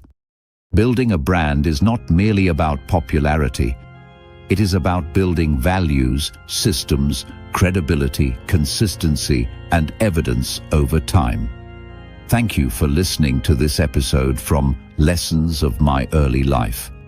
If this message inspired you, encouraged you, or strengthened your faith, kindly purchase the complete book using the links in the description below. You can also get both hard and soft copies on Amazon. Please like, share, subscribe, and follow for more life-transforming episodes. God bless you. I learnt in life that there are some things you should not allow yourself to get involved in. The contamination might be like radioactive contamination. Radioactive material might be small, but the effect might last long. Welcome back to another episode based on the book Lessons of My Early Life by Dr. Charles Apoki. To get the book, please check the links in the description. You can also get both hard and soft copies on Amazon. Leaving UBTH was a big relief for me. The workload was very strenuous, and as I had said earlier, it affected my health. Another disturbing aspect was that our salaries were not paid on time. My basic salary as a house officer was about 350 naira. Then, the dollar was about 50 kobo. That is, my salary was about $700. Being owed salaries for someone like me was quite stressful, bearing in mind that I had just managed to survive medical school financially, and I had old parents to cater for. I must confess that the kind of friends we had were quite supportive. We could depend on each other for food, accommodation, love, clothing, and shoes. Anybody's home was everybody's home. Then, in the Alderstown axis, we could migrate from the home of the Ekokos to the Czechs, from there to the Ikomis, from the Ikomis to Ejur's place, and from Ejur's place to the Akpomadayas. The Akiris, Ayakpimis, and many households I can't remember now were of different tribal backgrounds. Our parents might not even know each other. We did not even know each other's villages, but we were like a family. Every mother took us as her children. We hardly saw the fathers. We related more with the mothers because the fear of some fathers was the beginning of wisdom then. We were not gangsters like today because we had a strong desire to go to school and graduate. And today, many of us are graduates and well-to-do. We shared great dreams and desires. We loved ourselves and defended each other. We argued very strongly, but we had our boundaries. There was no stealing, there were hardly any smokers around us, and no drug users. We treated our ladies with respect because we had some ladies as part of the crowd. This made coming to Warri Hospital give a feeling of being in good company and in a familiar environment. I now lived in the former European quarters of Warri, and the workload in the hospital, even though hectic, was more practical and relevant to me because I had made up my mind to be in general practice. The consultants we worked with gave us a good opportunity to understudy them and put into practice what we had learnt from them. We also had the opportunity to do some private practice that brought in some extra cash. There were two evils that I was introduced to at the Warri Central Hospital. One was abortions. This was quite rampant amongst house officers, and the Warri environment was very morally loose, and unwanted pregnancies were very common. As I reflect on that aspect of my life, I regret ever getting involved in such unholy and criminal acts. Thank God for the blood of Jesus that cleanses our past. I sometimes have panic attacks when I reflect on so many things that could have gone wrong and how my future could have been marred. The other aspect was promiscuity. As young house officers, women flocked to our residences. Each wanted to get married to a doctor. They came in droves, and their skirts also came down fast, too.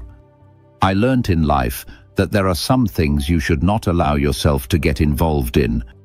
The contamination might be like radioactive contamination.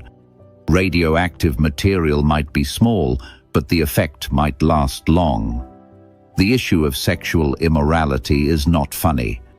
The church and parents do not know the degree of moral looseness of their children, particularly the females.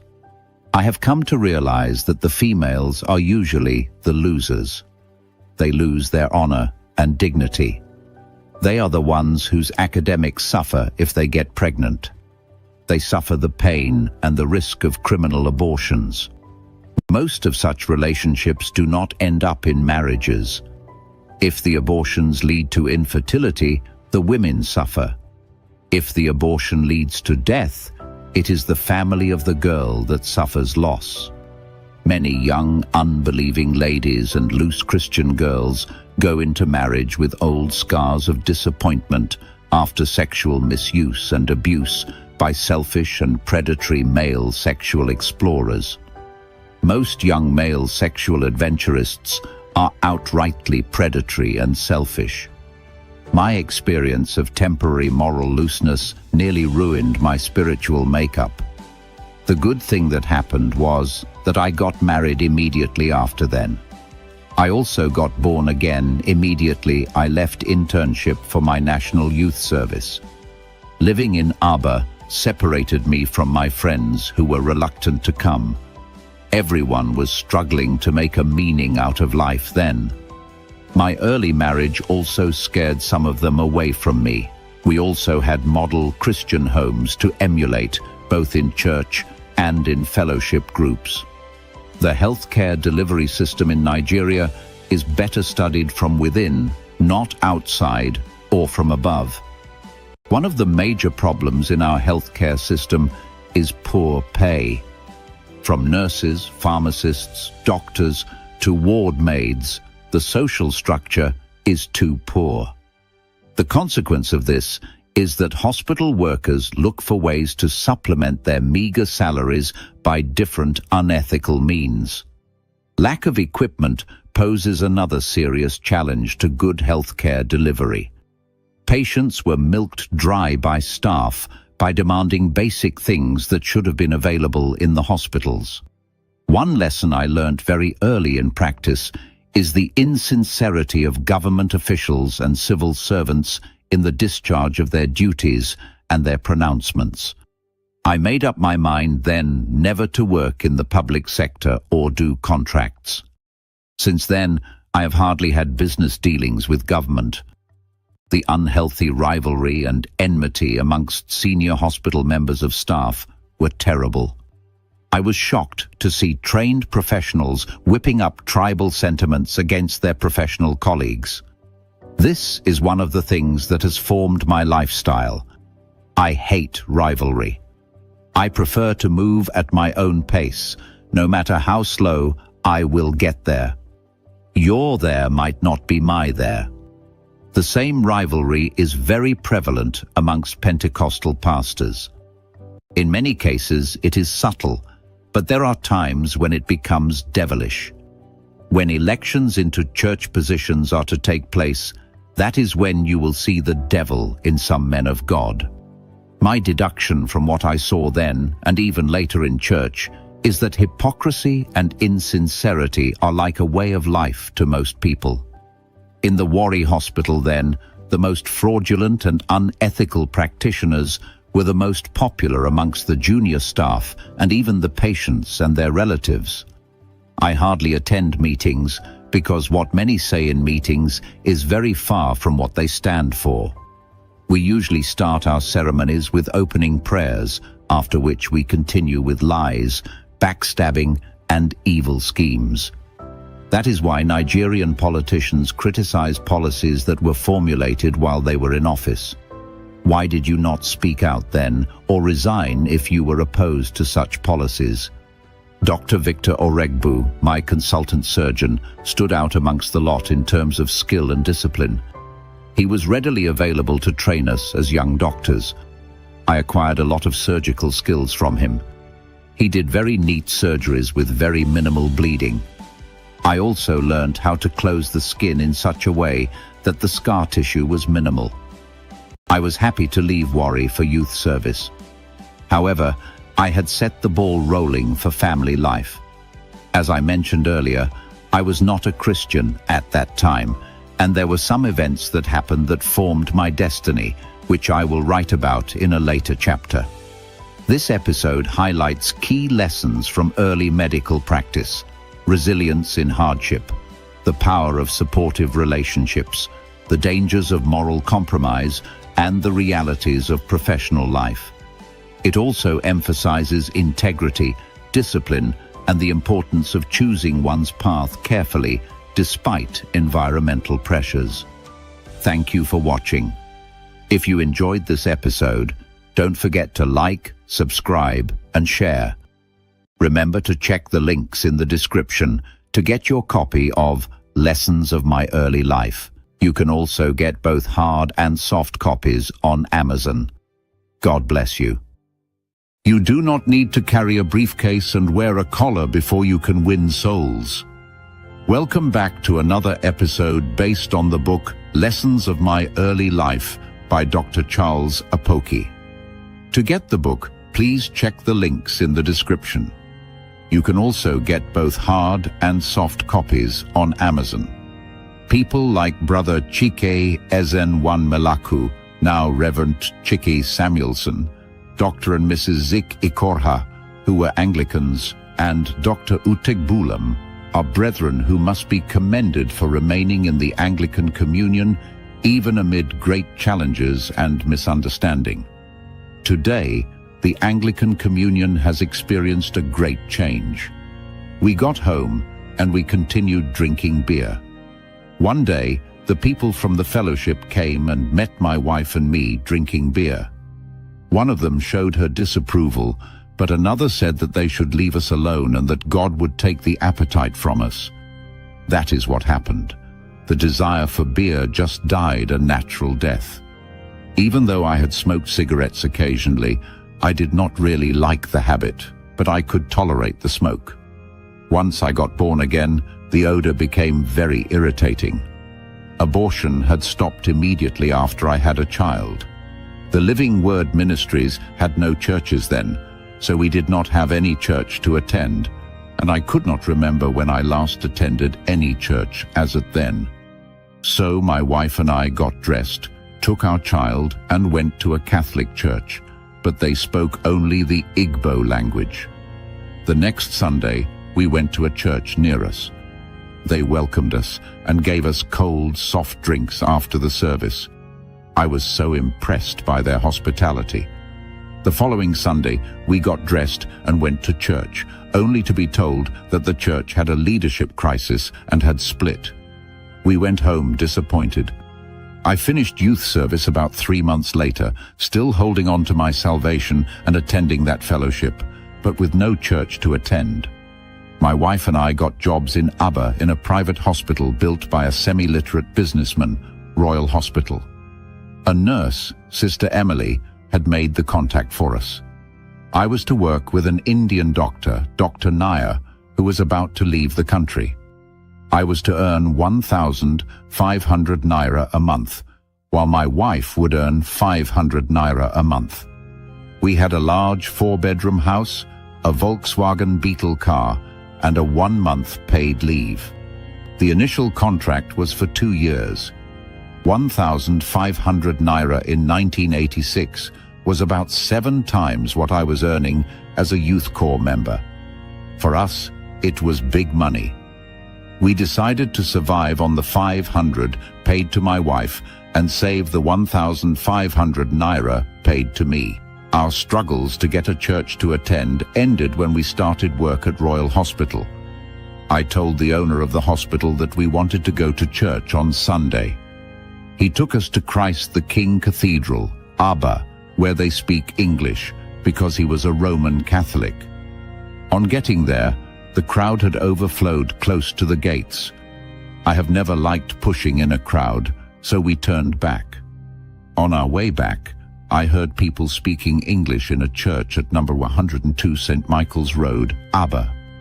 We stopped and went in, and it turned out to be the Church of God Mission. We had a good reception, and that was how our search ended. Lessons I learned from my experience: are that there are many people out there seeking to know God. They need the right people, right approach, right pressure, right environment, and right message to win them to Christ. You do not need to carry a briefcase and wear a collar before you can win souls. Imagine that those trainee auxiliary nurses were the ones who really pushed, and I know, prayed me to Christ. I still remember their names: Miss Eletuo, then Nkechi Ayangwa, later Mrs. Nkechi Uzaga, and her sister Nena. When people call me to preach, they do not know that it was little girls then who pushed me to Christ. You can preach and pray your boss, father, mother, and landlord to Christ.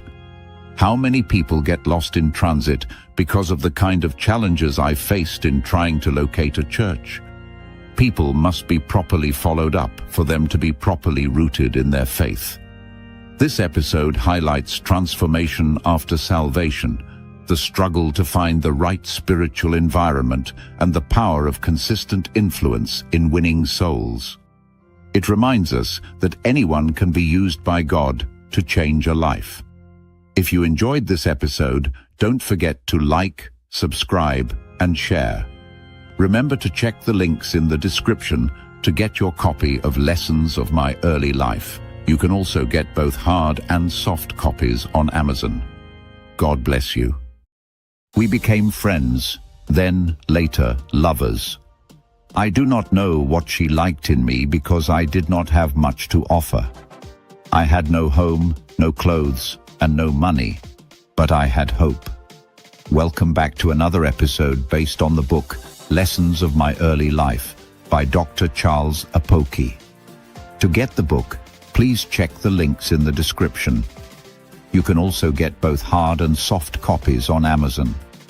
Be inspired as you listen, and don't forget to purchase your copy using the links in the description. I met Felicia sometime around 1980 when we were on holiday from medical school. I was living with my late friend in Warri. I cannot really recall what attracted me to her, but she was a friend and classmate of my friend's younger sister, Christy. The first question I asked her was what she wanted to become in life. I cannot remember her answer, but I can still remember where she was sitting. I suspect she said she wanted to become a teacher. Even though I was young at 21, I had started thinking about the kind of woman I would like to marry. Sexual issues were freely discussed in my household and in the morally loose environment in which we lived. I had become sexually active and immoral at a very early age, while still in primary school. By the time I was in secondary school, I had known and done things I should not have been involved in. By the time I met Felicia, I have had some relationships. I was not innocent, but I was sincere. Before I set out for her home, I told God that if the mission was not going to be of benefit to me, she should not agree to my proposal. Remember, I was a lousy unbeliever praying to God. I told her point blank that I wanted somebody I would grow up with and marry, and that I was coming back for an answer. She has not answered till today, but I married her, and we are still married many years after. We became friends, then later lovers. I do not know what she liked in me because I did not have much to offer. I had no home, no clothes, and no money, but I had hope. I had all the opportunities to be useless. I drank alcohol with my mother. She got to meet Felicia after I suspected that she had agreed to my proposal. My mother then lived in a mud house at Okere. There was no electricity and no running water. I had nothing to offer but hope. She did not know where I was from. Everybody called me Apoki, and I deceived her that I was from the north. I suspect she knew I was joking. She was very reserved and quiet. I never knew she could talk until now. The children and her workers are responsible for that, not me, I swear. She was so shy. I never knew she would turn out to be so sharp-eyed like an eagle. A woman is a book. You know what is in her not from the title or the cover, but as you open the pages and read them. You can never know the next chapter until you get to that page. You might need to meditate on what you are reading before you can make meaningful deductions. Right from the onset, I found out that she was ready to share anything she had with me. That spirit is traceable to her mother, who enjoys giving.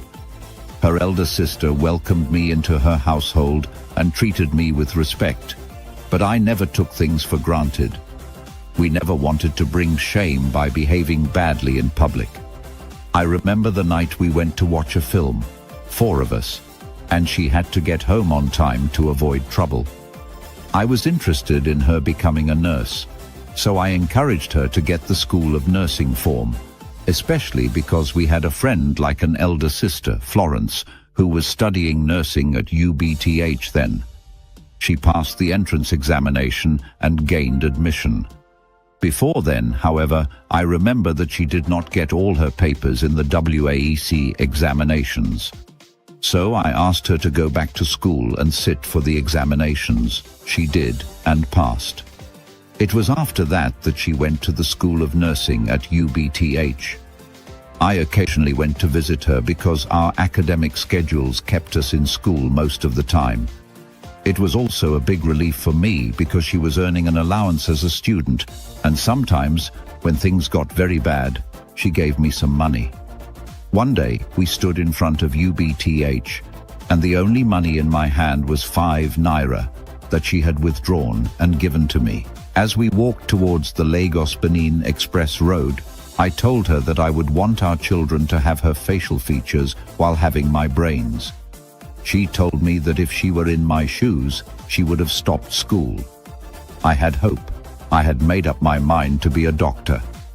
Nothing was going to stop me. I remember that during her first examination, I sent her a success postcard every day for nearly a month.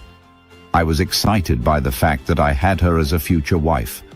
I was very faithful to her, but some time later, the influence of companionship nearly destroyed the commitment I had towards her. I will spare you the ugly details.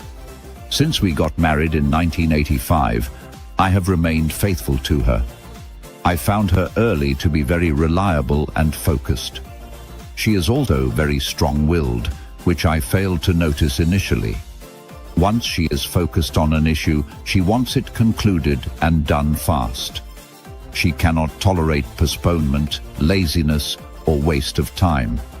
I have learned to harness those strengths. My wife is a strong woman emotionally and physically. She can bear pain, stress, and hardship. She works harder than a man and would put any man on his toes when it comes to work. She also hates dirtiness and disorder. She wants things properly placed and neatly arranged. There are 3 things my wife hates most. 1 is lies. Never tell her lies. If she finds out, you are deleted from her list of responsible people. She hates houseflies. I do not know why. And she cannot tolerate human excrement. You cannot push my wife or intimidate her, no matter who you are, including me. I negotiate with her and convince her, or I leave her in the hands of God. He does it better than I do. We had very bitter quarrels and fights when I did not know how to manage this. For the first 5 years, we could not manage this difference in personality between us. My wife hates to beg or depend on people. I hear of women wearing other people's clothes to parties. Never would my wife do that. She is a good administrator of finances, so I let her manage our finances.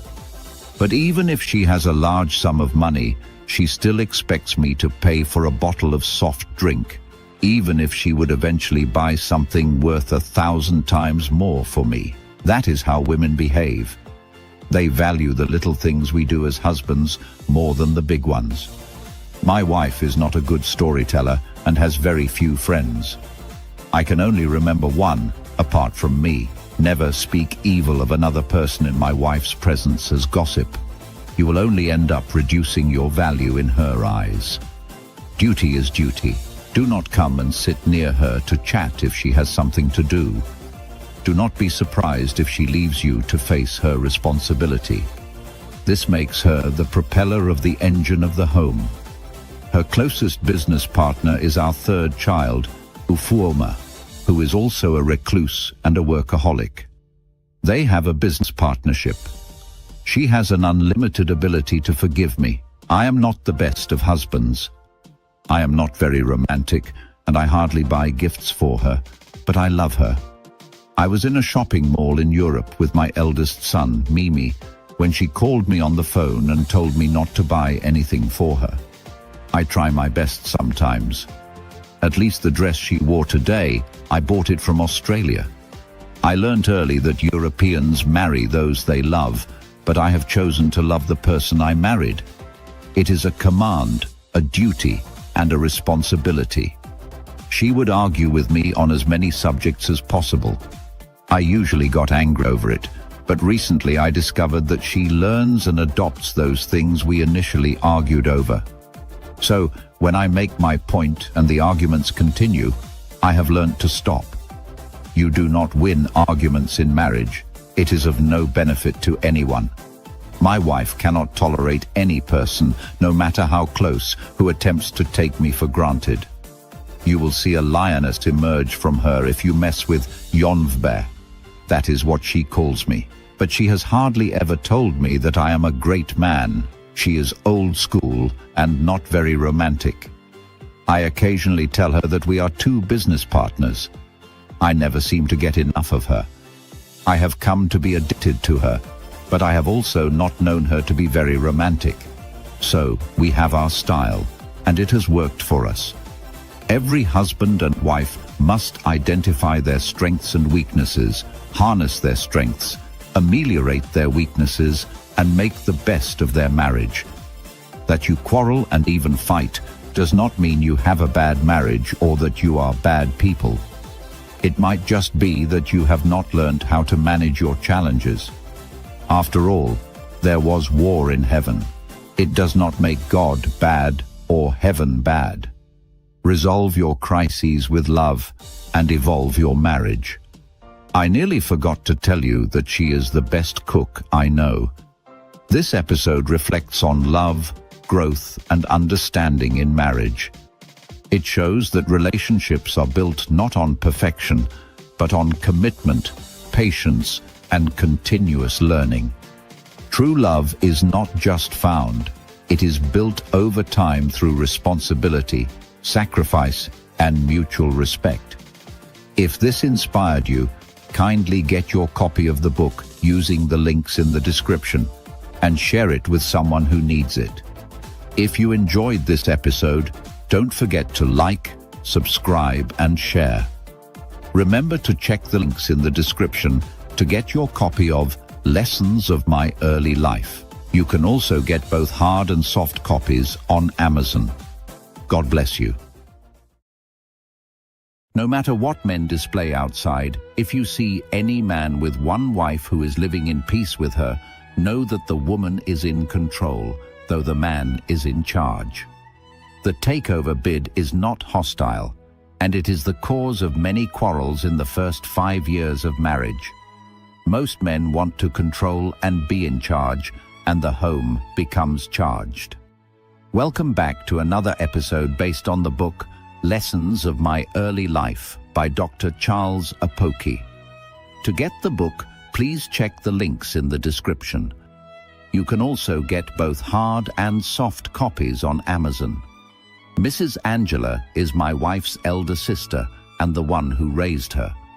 I met my wife while she was living with her.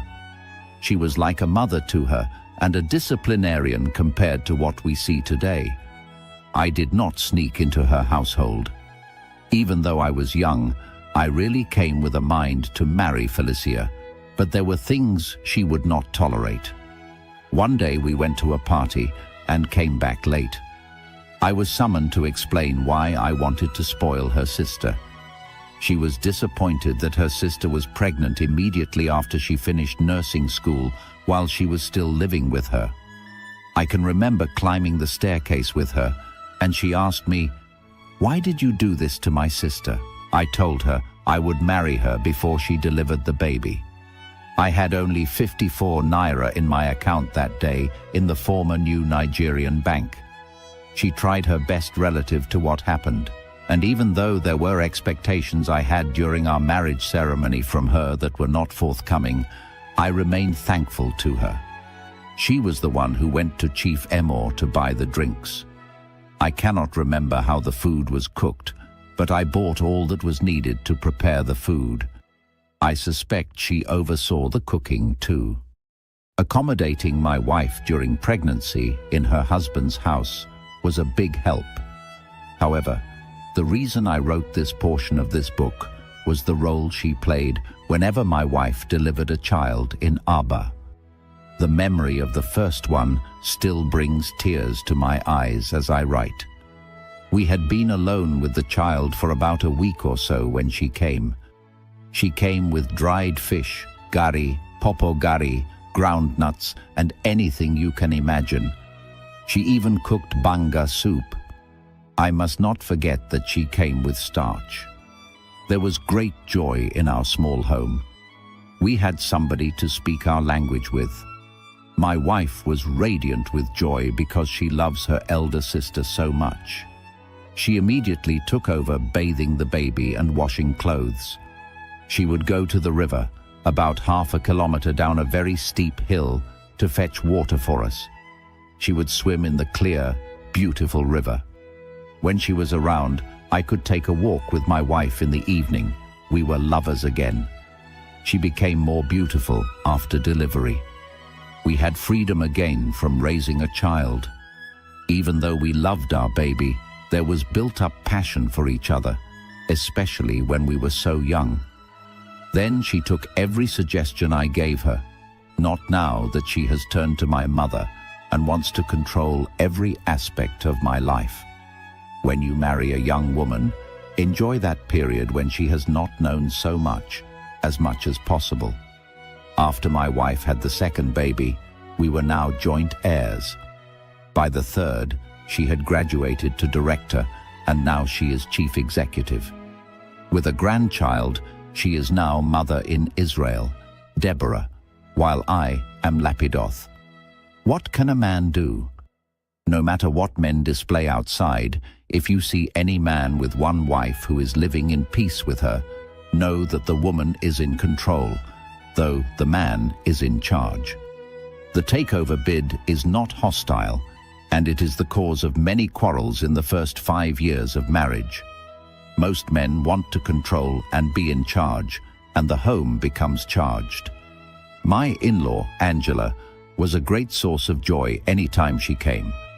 There was one time she came when Ajiro, my only daughter, was about 6 months old, and she had not come for her usual visit. Before she came, Ajiro was sick. She had typhoid enteritis and fever. It was so bad that nothing seemed to work despite all the treatment.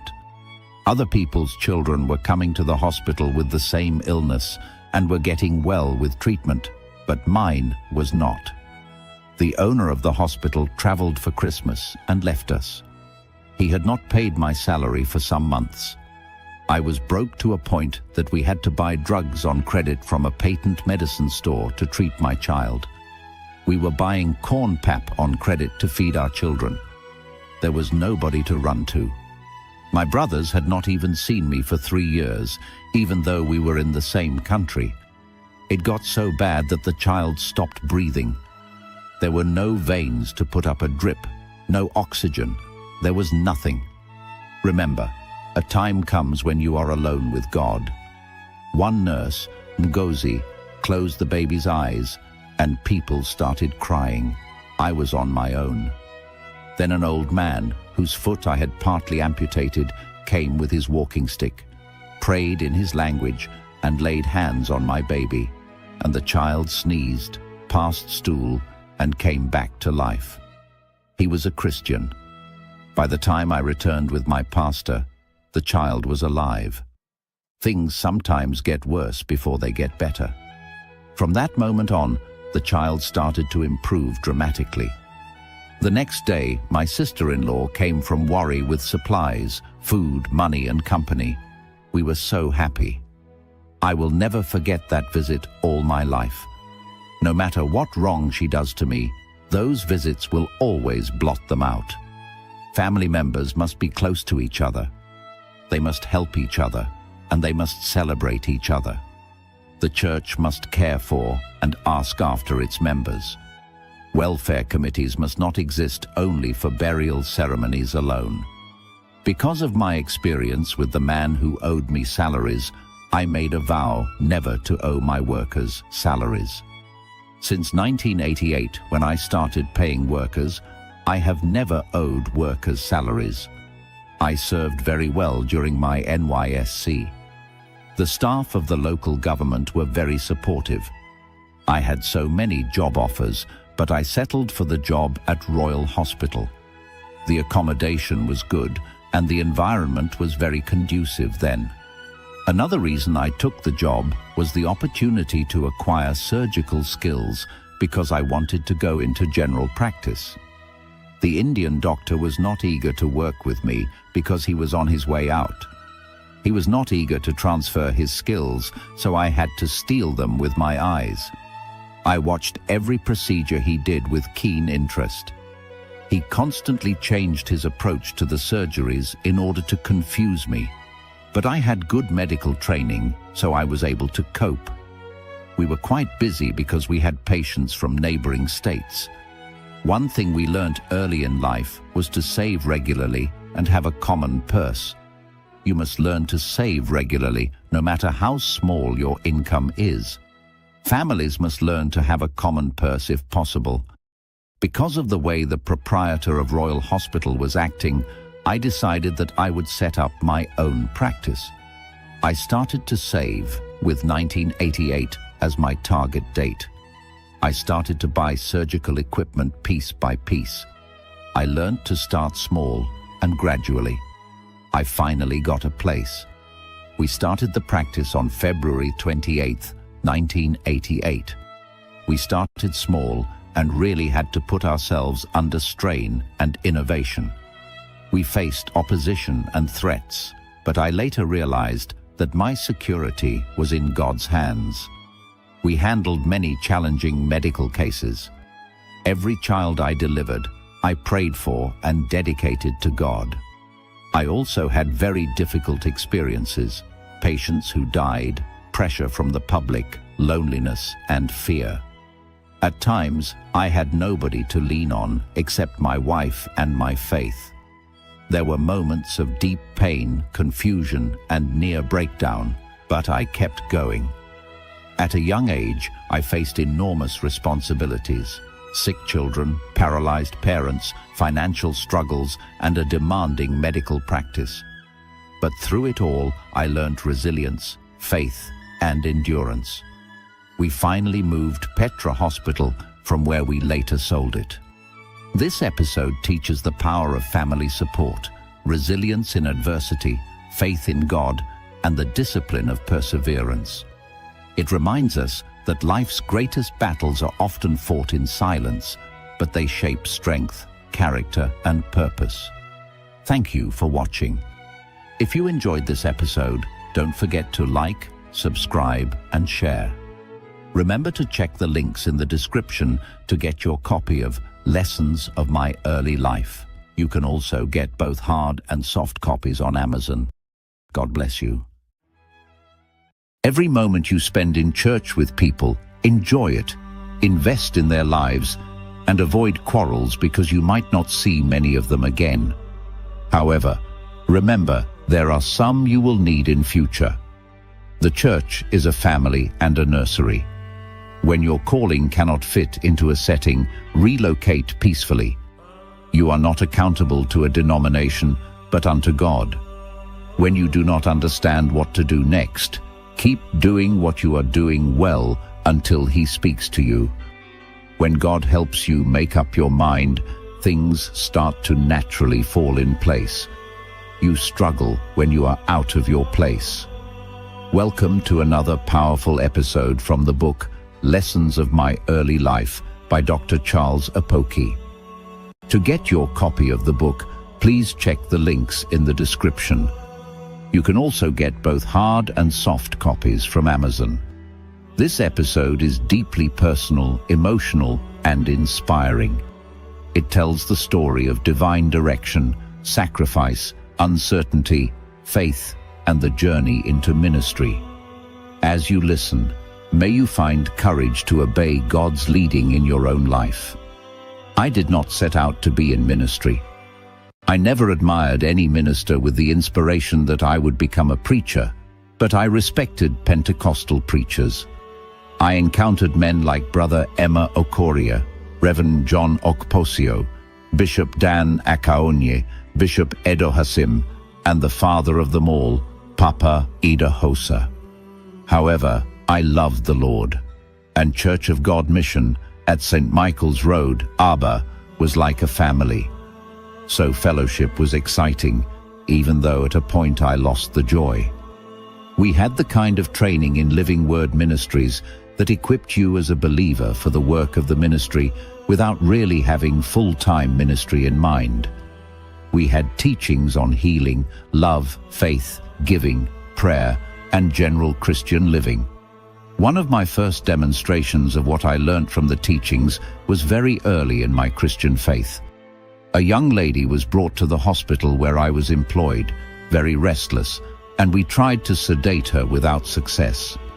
The father was about to take her home from Aba in Abia State to Akwa Ibom, where they came from, for prayers. I asked him in frustration where they were taking her, and he said to a prayer house. I was provoked in my spirit and prayed that she should be calm in Jesus' name. Immediately she calmed down and slept. I remember the father later brought a very big pineapple on her discharge. The next experience was that I prayed for a friend's wife who had not conceived, and she conceived and delivered according to the prayer. I prayed under inspiration. There were other definite manifestations of the power of God that are not the subject of this write-up, but life taught me that Jesus answers prayers and that his name is powerful. Another experience I had frequently was that when I prayed for barren women, many got pregnant. However, one day I got an inspiration to become a Sunday school teacher, and my friend, Pastor Reverend Felix, had just become the Sunday school superintendent. I admired his understanding of the Bible, his love for God, and his faith in the Word of God. I also appreciated his love for his family. Family life is very important to me, particularly because I did not come from an ideal home. Anyone who loved family life was a model to me, a combination of my admiration, appreciation, and our friendship was what I suspect God used to prompt me to take the responsibility. The Sunday school ministry and Pastor Felix contributed a great deal to my understanding of Scripture, doctrinal approach, and many things that seemed good in my ministry. Another thing that helped me was a Bible that was given to me as a gift, or I cannot remember if I bought it. It had very good references, illustrations, and explanations. This stimulated my interest in biblical history and details with everyday life applications. My pastor, Bishop Edo Hasim, had an approach of allowing people to display their gifts through group week activities. In the process, I also discovered some gifts in me. He gave me opportunities to teach pastors and run seminars for couples. My dear friend, Elder Eke Elianya Onuma, was instrumental in taking me from the church level to ministering in the full gospel businessmen's fellowship circuit. He brought me to a pedestal that exposed me to the outside world. Due to this exposure, I was able to appreciate what was in me even more. I still, at this point, never had full-time ministry in mind. I wanted to be an international businessman, or, if possible, go and practice medicine abroad. One other contributing factor that broke a limitation was a video of Benny Hinn that my mentor, Reverend Chuma Okoroafor, sent to me from Chicago. I was imparted by that video. I received a fresh anointing each time I watched it. At that same time, a young man called Jackson Brown, one artist Jeremiah, and one of my converts now, who was formerly a Rastaman, came into my life. They joined me to pray at home and in the hospital. Anytime we went to minister, extraordinary manifestations of the power of God took place. It was an exciting experience. I shared my clothes with them. I gave the love offerings we were given to them because I had enough from my practice. As these activities were going on, strangely enough, I started to receive prophecies from very unexpected sources. One was a pastor whom I knew through Pastor Ahi. He was in full-time ministry and a graduate, but I detested his lifestyle as a full-time pastor. He always had financial problems, but I knew he was anointed. He came one morning to the hospital to inform me that God was calling me to full-time ministry and that he was told to pray for me. With trembling hands, he prayed for me and ran away. I told myself that it was a huge joke. Why would God send this kind of scruffy fellow, whom I usually gave money to come and tell me that he was calling me to leave my practice and become like him? That was a bad way to recruit or conscript anybody. His ways are not our ways. Why would I want to become like this man I considered foolish and a Pentecostal nuisance? God does not think, act, or see the way we do. We look at circumstances, features, cars, clothes, speech, and crowds to evaluate people and their ministries. God looks at the heart, our motives, and availability. The next person was my pastor's wife, Mrs. Anthonia Ahukana. She was a very sound and calm Christian, but when she gave the messages to me, they looked too unbelievable compared to where I was. Today, I know better. Even the late Sister Caroline Asiegbu came with her own prophecy, and I was surprised because we joked a lot together. Even though she was married too, we were indeed like a family. She said she saw the flags of several nations and my name written in the sky. I remember vividly where we were standing, at the junction of Umwola Road, just before the hotel that was nearly opposite or adjacent to Church of God, Mission International, Ogbor Hill, Aba. It was a Sunday morning. All these did not move me. I am very skeptical about prophets and prophecies. However, the presence of God's grace became very obvious. The demand soared, and I hardly had time for the hospital anymore. Suddenly, I started to hate everything that was not ministry and soul-winning. I hated medical practice. I suddenly started to detest Aba, a city I loved so much. I also started feeling detached from the people and the church. One David Nwachukwu, now an elder, who was a very regular and sound Sunday school teacher with us, triggered the quest to see the move of God when he asked a question in the Sunday school preparatory class. Why are we not seeing the miracles of old? That question prompted me to pray and study the history of great revivals. Evangelist Jackson Brown was a great blessing through the books he gave me to read. The more I read, the more the question was answered through me by signs and wonders.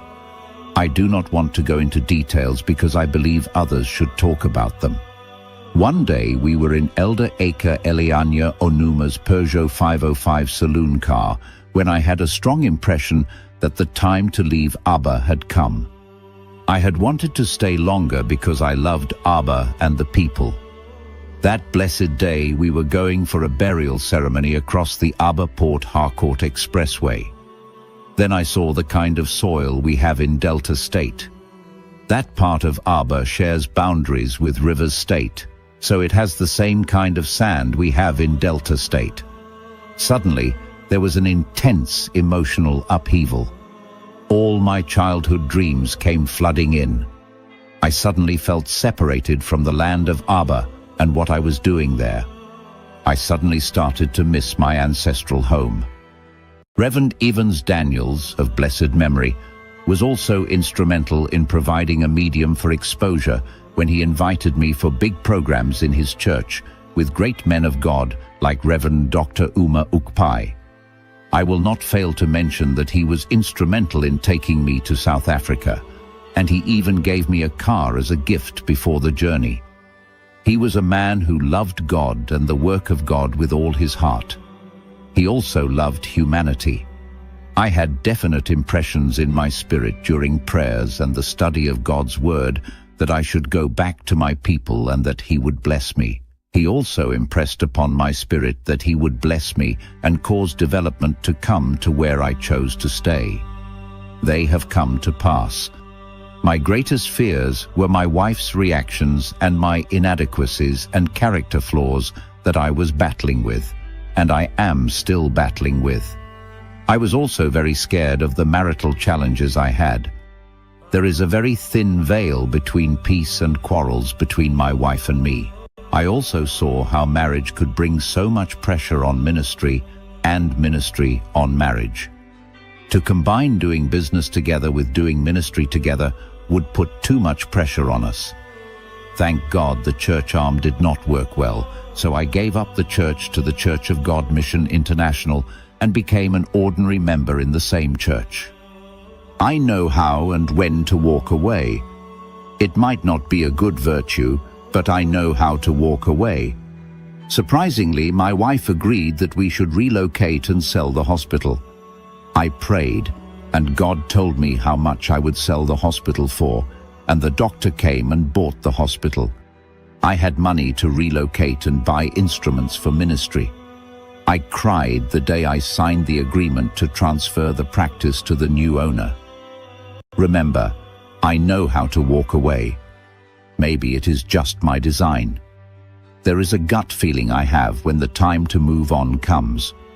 I have also known when not to push on with an idea. Just prior to my leaving Abba for full-time ministry, I had some specific encounters. Archbishop Benson Idahosa had come to Abba to do an outdoor outreach at the Okigwe Road Primary School field. Pastor Felix Ahie, Elder Eke Onuma, Elder Kingsley Njioye, who passed on to glory in 2018, and I were amongst a group of people in the protocol team to take care of him. One of the days, he was standing with us discussing life and ministry when he suddenly changed the subject and said he had finished all he was called to do. He said he was looking for professionals who would run with the vision and ministry. He beckoned the 3 brethren I had mentioned earlier to come towards him. I was standing a few steps away because I am a very shy person. But when I realized that he wanted to pray for them, I went forward too, and he prayed for us. The next incident was after the prayer started producing results, and I had become relatively popular in Abba. I was invited to a Scripture Union indoor meeting at Umuehilegbu near Ariaria Market, Abba. Dr. Uma Ukpai was ministering, and I wanted him to lay hands and pray for me. I tried to position my head in such a way that he would pray for me. He touched other people, but did not pray for me. The next day, I went very early and sat on the podium in such a way that he would pray for me. He did not pray for anybody that day. After some time, I was billed to preach with him at Christian Pentecostal Mission, OGK Lane, Abba. I told Reverend Evans Daniels that I wanted him to pray for me. He did pray for me on his way out. The impression of the warm feeling I had on my head lasted for 2 weeks. It was like a weight. I subsequently preached with him on several occasions, including the Men's Convention of the Assemblies of God Church, Nigeria at Enugu. Someone rightly said that if you want to live long as a pilot, you should know when to push full throttle and when not to squeeze the throttle. The ability to distinguish when to and when not to, how to and how not to, is key to greatness and success in life and ministry. I had wanted to sell a piece of land I had somewhere, but the deal was not going through. I had to stop, meditate, and pray. Just one phone call I made gave me an idea from a young man that changed my fortune. I did not sell the land. I, in fact, bought more. There was a portion in front I wanted to buy. An unreasonable price was demanded by the agent. I did not push further. I had a leading to wait, and I did wait.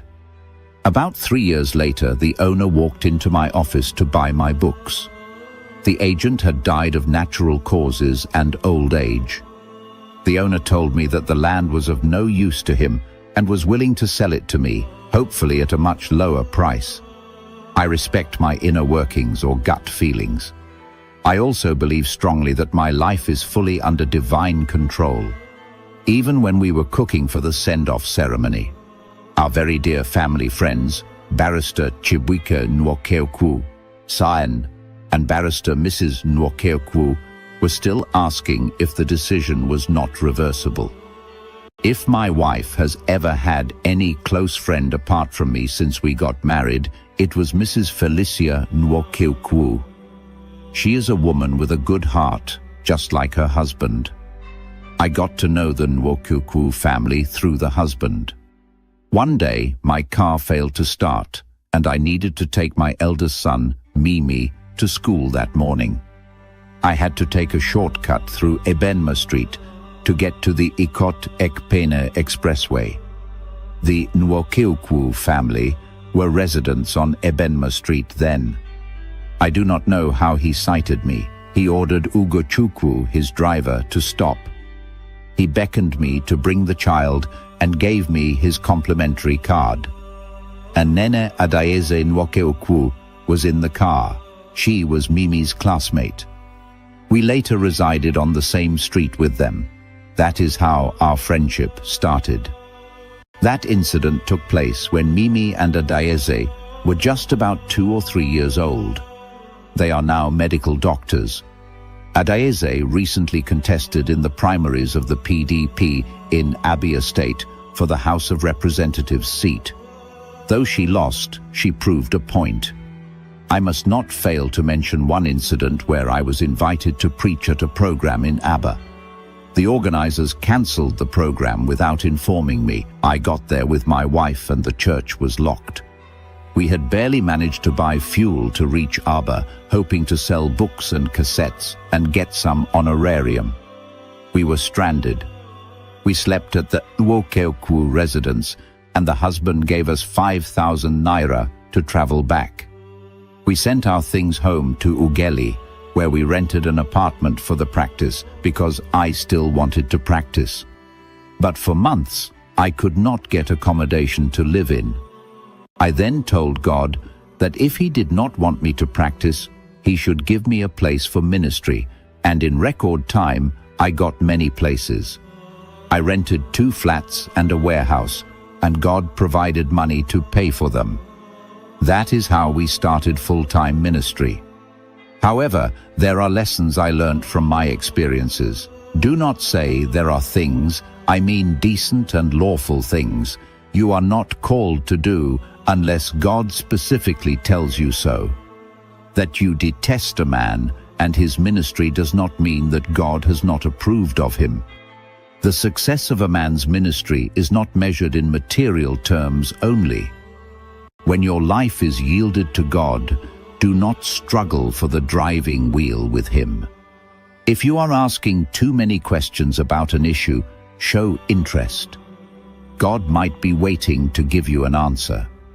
Those God would use to stimulate or ignite you might not be the same men He would use to build you up. Always be ready to move on when God tells you to do so.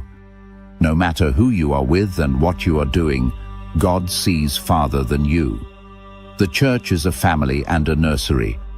When your calling cannot fit into a setting, relocate peacefully. You are not accountable to a denomination, but unto God. When you do not understand what to do next, keep doing what you are doing well until He speaks to you. When God helps you make up your mind, things start to naturally fall in place. You struggle when you are out of your place. Every moment you spend in church with people, enjoy it, invest in their lives, and avoid quarrels because you might not see many of them again. However, remember there are some you will need in future. It is from those little things you are doing well that God calls you to do great things. I did not hear a voice from heaven calling me into ministry. I did not have any dramatic experience. Whether God called me, or I called myself, or I called on God to call me, I do not know. However, by their fruits we shall know them. If you do not believe me for what I have said, I believe myself for what I am doing. I did not get into ministry because it was fashionable. I started by taking care of lepers and children in remand homes and orphanages. I took care of prisoners with people like Mr. Ion Olugo, Bishop Mensa Abrampa, Kenneth Ozamena, and many others I cannot remember because of memory loss with aging. There was a day I trekked from Osisioma by the Aberport Harcourt Expressway with my bag on my head to my hospital in the company of Jackson Brown and evangelist Solomon Obasuyi, the former Rastafarian I mentioned earlier in this chapter. We were to go for a program, but it rained and we could not get transport. I did not go with my car. We got to my residence by about 11 p.m. It was a distance of about 4 kilometers. There were times I thought I was insane. I just loved the work of the ministry. Making heaven was, and still is, my major concern. This chapter is a story of calling, obedience, sacrifice, growth, and divine direction. It reveals that ministry is not always glamorous or dramatic. Sometimes it begins quietly through service, faithfulness, compassion, and small acts of obedience. It also teaches that God can use ordinary experiences, relationships, disappointments, and even unlikely people to prepare a person for purpose. Above all, this story reminds us that when God leads, He also provides strength, direction, provision, and grace for the journey ahead. Thank you for listening to this episode from Lessons of My Early Life. If this message inspired you, encouraged you, or strengthened your faith, kindly purchase the complete book using the links in the description below. You can also get both hard and soft copies on Amazon. Please like, share, subscribe, and follow for more life-transforming episodes. God bless you. I was overjoyed that my daughter was alive and my granddaughter was well. Becoming a grandfather taught me profound lessons about responsibility, family, legacy, and love. It reminded me that our greatest investment is not in possessions, but in people. Every generation should strive to become better than the one before it, leaving a lasting inheritance of wisdom, values, faith, and opportunity for those who come after. Welcome back to another episode based on the book, Lessons of My Early Life, by Dr. Charles Apoki. To get your copy of the book, please check the links in the description. This episode shares deeply personal lessons from becoming a grandfather, reflecting on family, responsibility, legacy, and the importance of investing in future generations. My nuclear family is quite small. My wife, 3 sons, my daughter, and I. My daughter is my second child.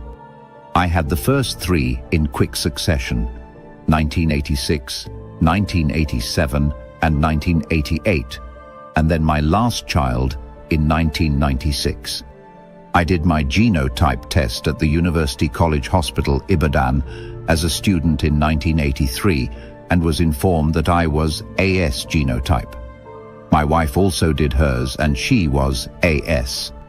I took the risk and married her. We were fortunate that we had no children with sickle cell disease. My wife repeated her test in 2016 and she was still AS. All my children are AS genotype. I might need to retake mine. My daughter got married in 2017 and became pregnant just a few months later. I was very excited that I was going to become a grandfather. It sounded strange to me that I was becoming a grandfather because, inside my soul, I still felt like a much younger man. Nevertheless, I felt the responsibility that comes with being a grandfather. I started relating with the baby right from the womb.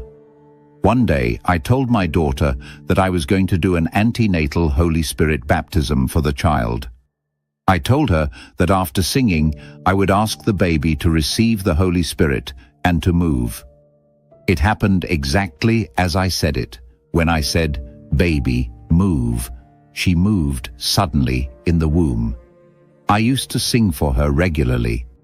The mother had a few challenges during pregnancy that warranted hospitalization, but she had always been strong-willed. One day she said, "My joyful baby is not moving." I had to ask a driver to take her to the hospital, and the doctors dispelled her fears. After a few days, she eventually went into labor. My wife was with her as a nurse midwife. One of the parents of our students, Mama Bola, was very helpful throughout the pregnancy and labor. My daughter was very dramatic in labor and caused panic in everybody. I had gone to my mother's community when my wife called me, saying that my daughter might need surgery. I contacted the zonal medical director, a bishop, and a dentist, Dr. Moses, who prayed and reassured me that she would deliver safely. I arrived at the hospital with my lawyer, Barrister Ighofotu Okeya. As a precautionary measure, the gynecologist was called. The anesthesiologist took some time, but eventually arrived. We had to wait for the generator operator to start the generator because there was no public power supply. Then we needed to wait for the theater attendant to clean the theater. Meanwhile, the doctor was watching a match on his mobile phone. I saw firsthand the decay and reckless abandon in our healthcare delivery system. They eventually wheeled her into the theater. All this drama turned out to be for my own good. But there were very deep lessons I learned from the subsequent occurrences. Her husband sat near me helplessly. It dawned on me that if my daughter died during the delivery, I would be the highest loser. Her husband had little to lose. He would simply walk away with his baby if she survived. Most young women do not realize this. Any young woman who despises the counsel of her parents will be the loser if anything goes wrong. I realized that if it came to financial responsibility, I would bear the cost. If he said he had no money, he had nothing to lose. I started recalling all the pains it took me to raise my daughter and what it would mean to her brothers if she died during childbirth. I recalled all my deliberately rejected counsel. For a long time, I did not hear anything from the theater, not even her screams. I was suddenly called into the theater. I was informed that the head of the baby was down and that my daughter refused to push. I asked my daughter, "Who are we?" She said, "Apokis."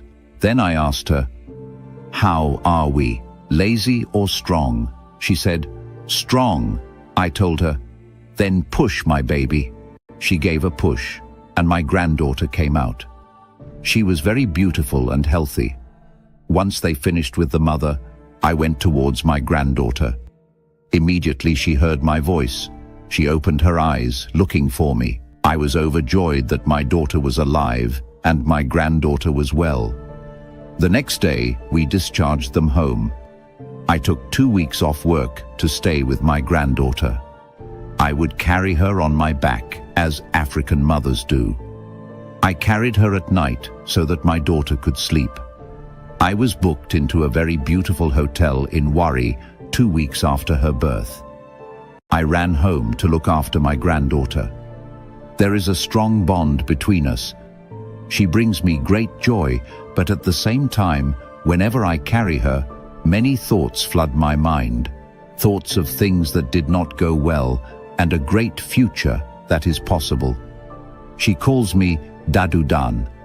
I do not know how she came up with that name. I had to see her before going to speak at Delta State University, Abraka. She was sleeping, but immediately she heard my voice. She woke up, asked for her shoes, and came downstairs to meet me. I could see the joy on her face as she held my hand like two lovers going for a walk in a park. For me, it is very important to play this role in her life. The female child requires extra attention from her father. The Electra complex in psychology shows that daughters are attracted to their fathers. Daughters and women in general are often treated as second-class citizens. There is a hunger to be appreciated in every human being. If this void is not filled in a woman, she suffers from what is called absent father syndrome. The lady seeks this love from older men. As I wrote in one of my publications, not all cases of promiscuity are due to demons. I can see more than 20 years ahead. I will be 80 years old when she is 21 or 22.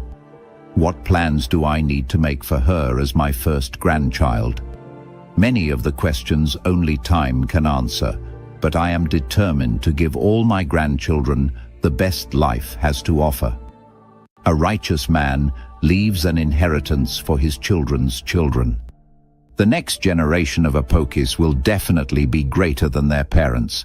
Just as their parents are better than my wife and me, I was better than my father, and my wife was better than her parents. I look forward to a greater second half of my life. Imagine 60 years of existence feel just like yesterday. I have chosen to write more about my personal lessons and very little about others.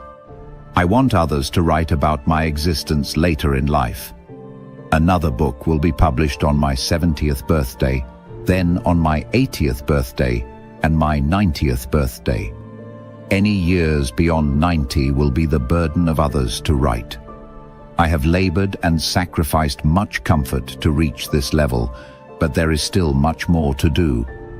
The God who has brought me this far is faithful to keep my wife and me alive to see our great-grandchildren in Jesus' name. Amen. God bless you. Becoming a grandfather taught me profound lessons about responsibility, family, legacy, and love. It reminded me that our greatest investment is not in possessions, but in people. Every generation should strive to become better than the one before it, leaving a lasting inheritance of wisdom, values, faith, and opportunity for those who come after. Thank you for listening to this episode from Lessons of My Early Life. If this story inspired you, challenged your thinking, or taught you something valuable, consider getting a copy of the book. You can find the purchase links in the description. You can also get both hard and soft copies on Amazon. Please like, share, and subscribe for more life-changing lessons from Lessons of My Early Life. God bless you.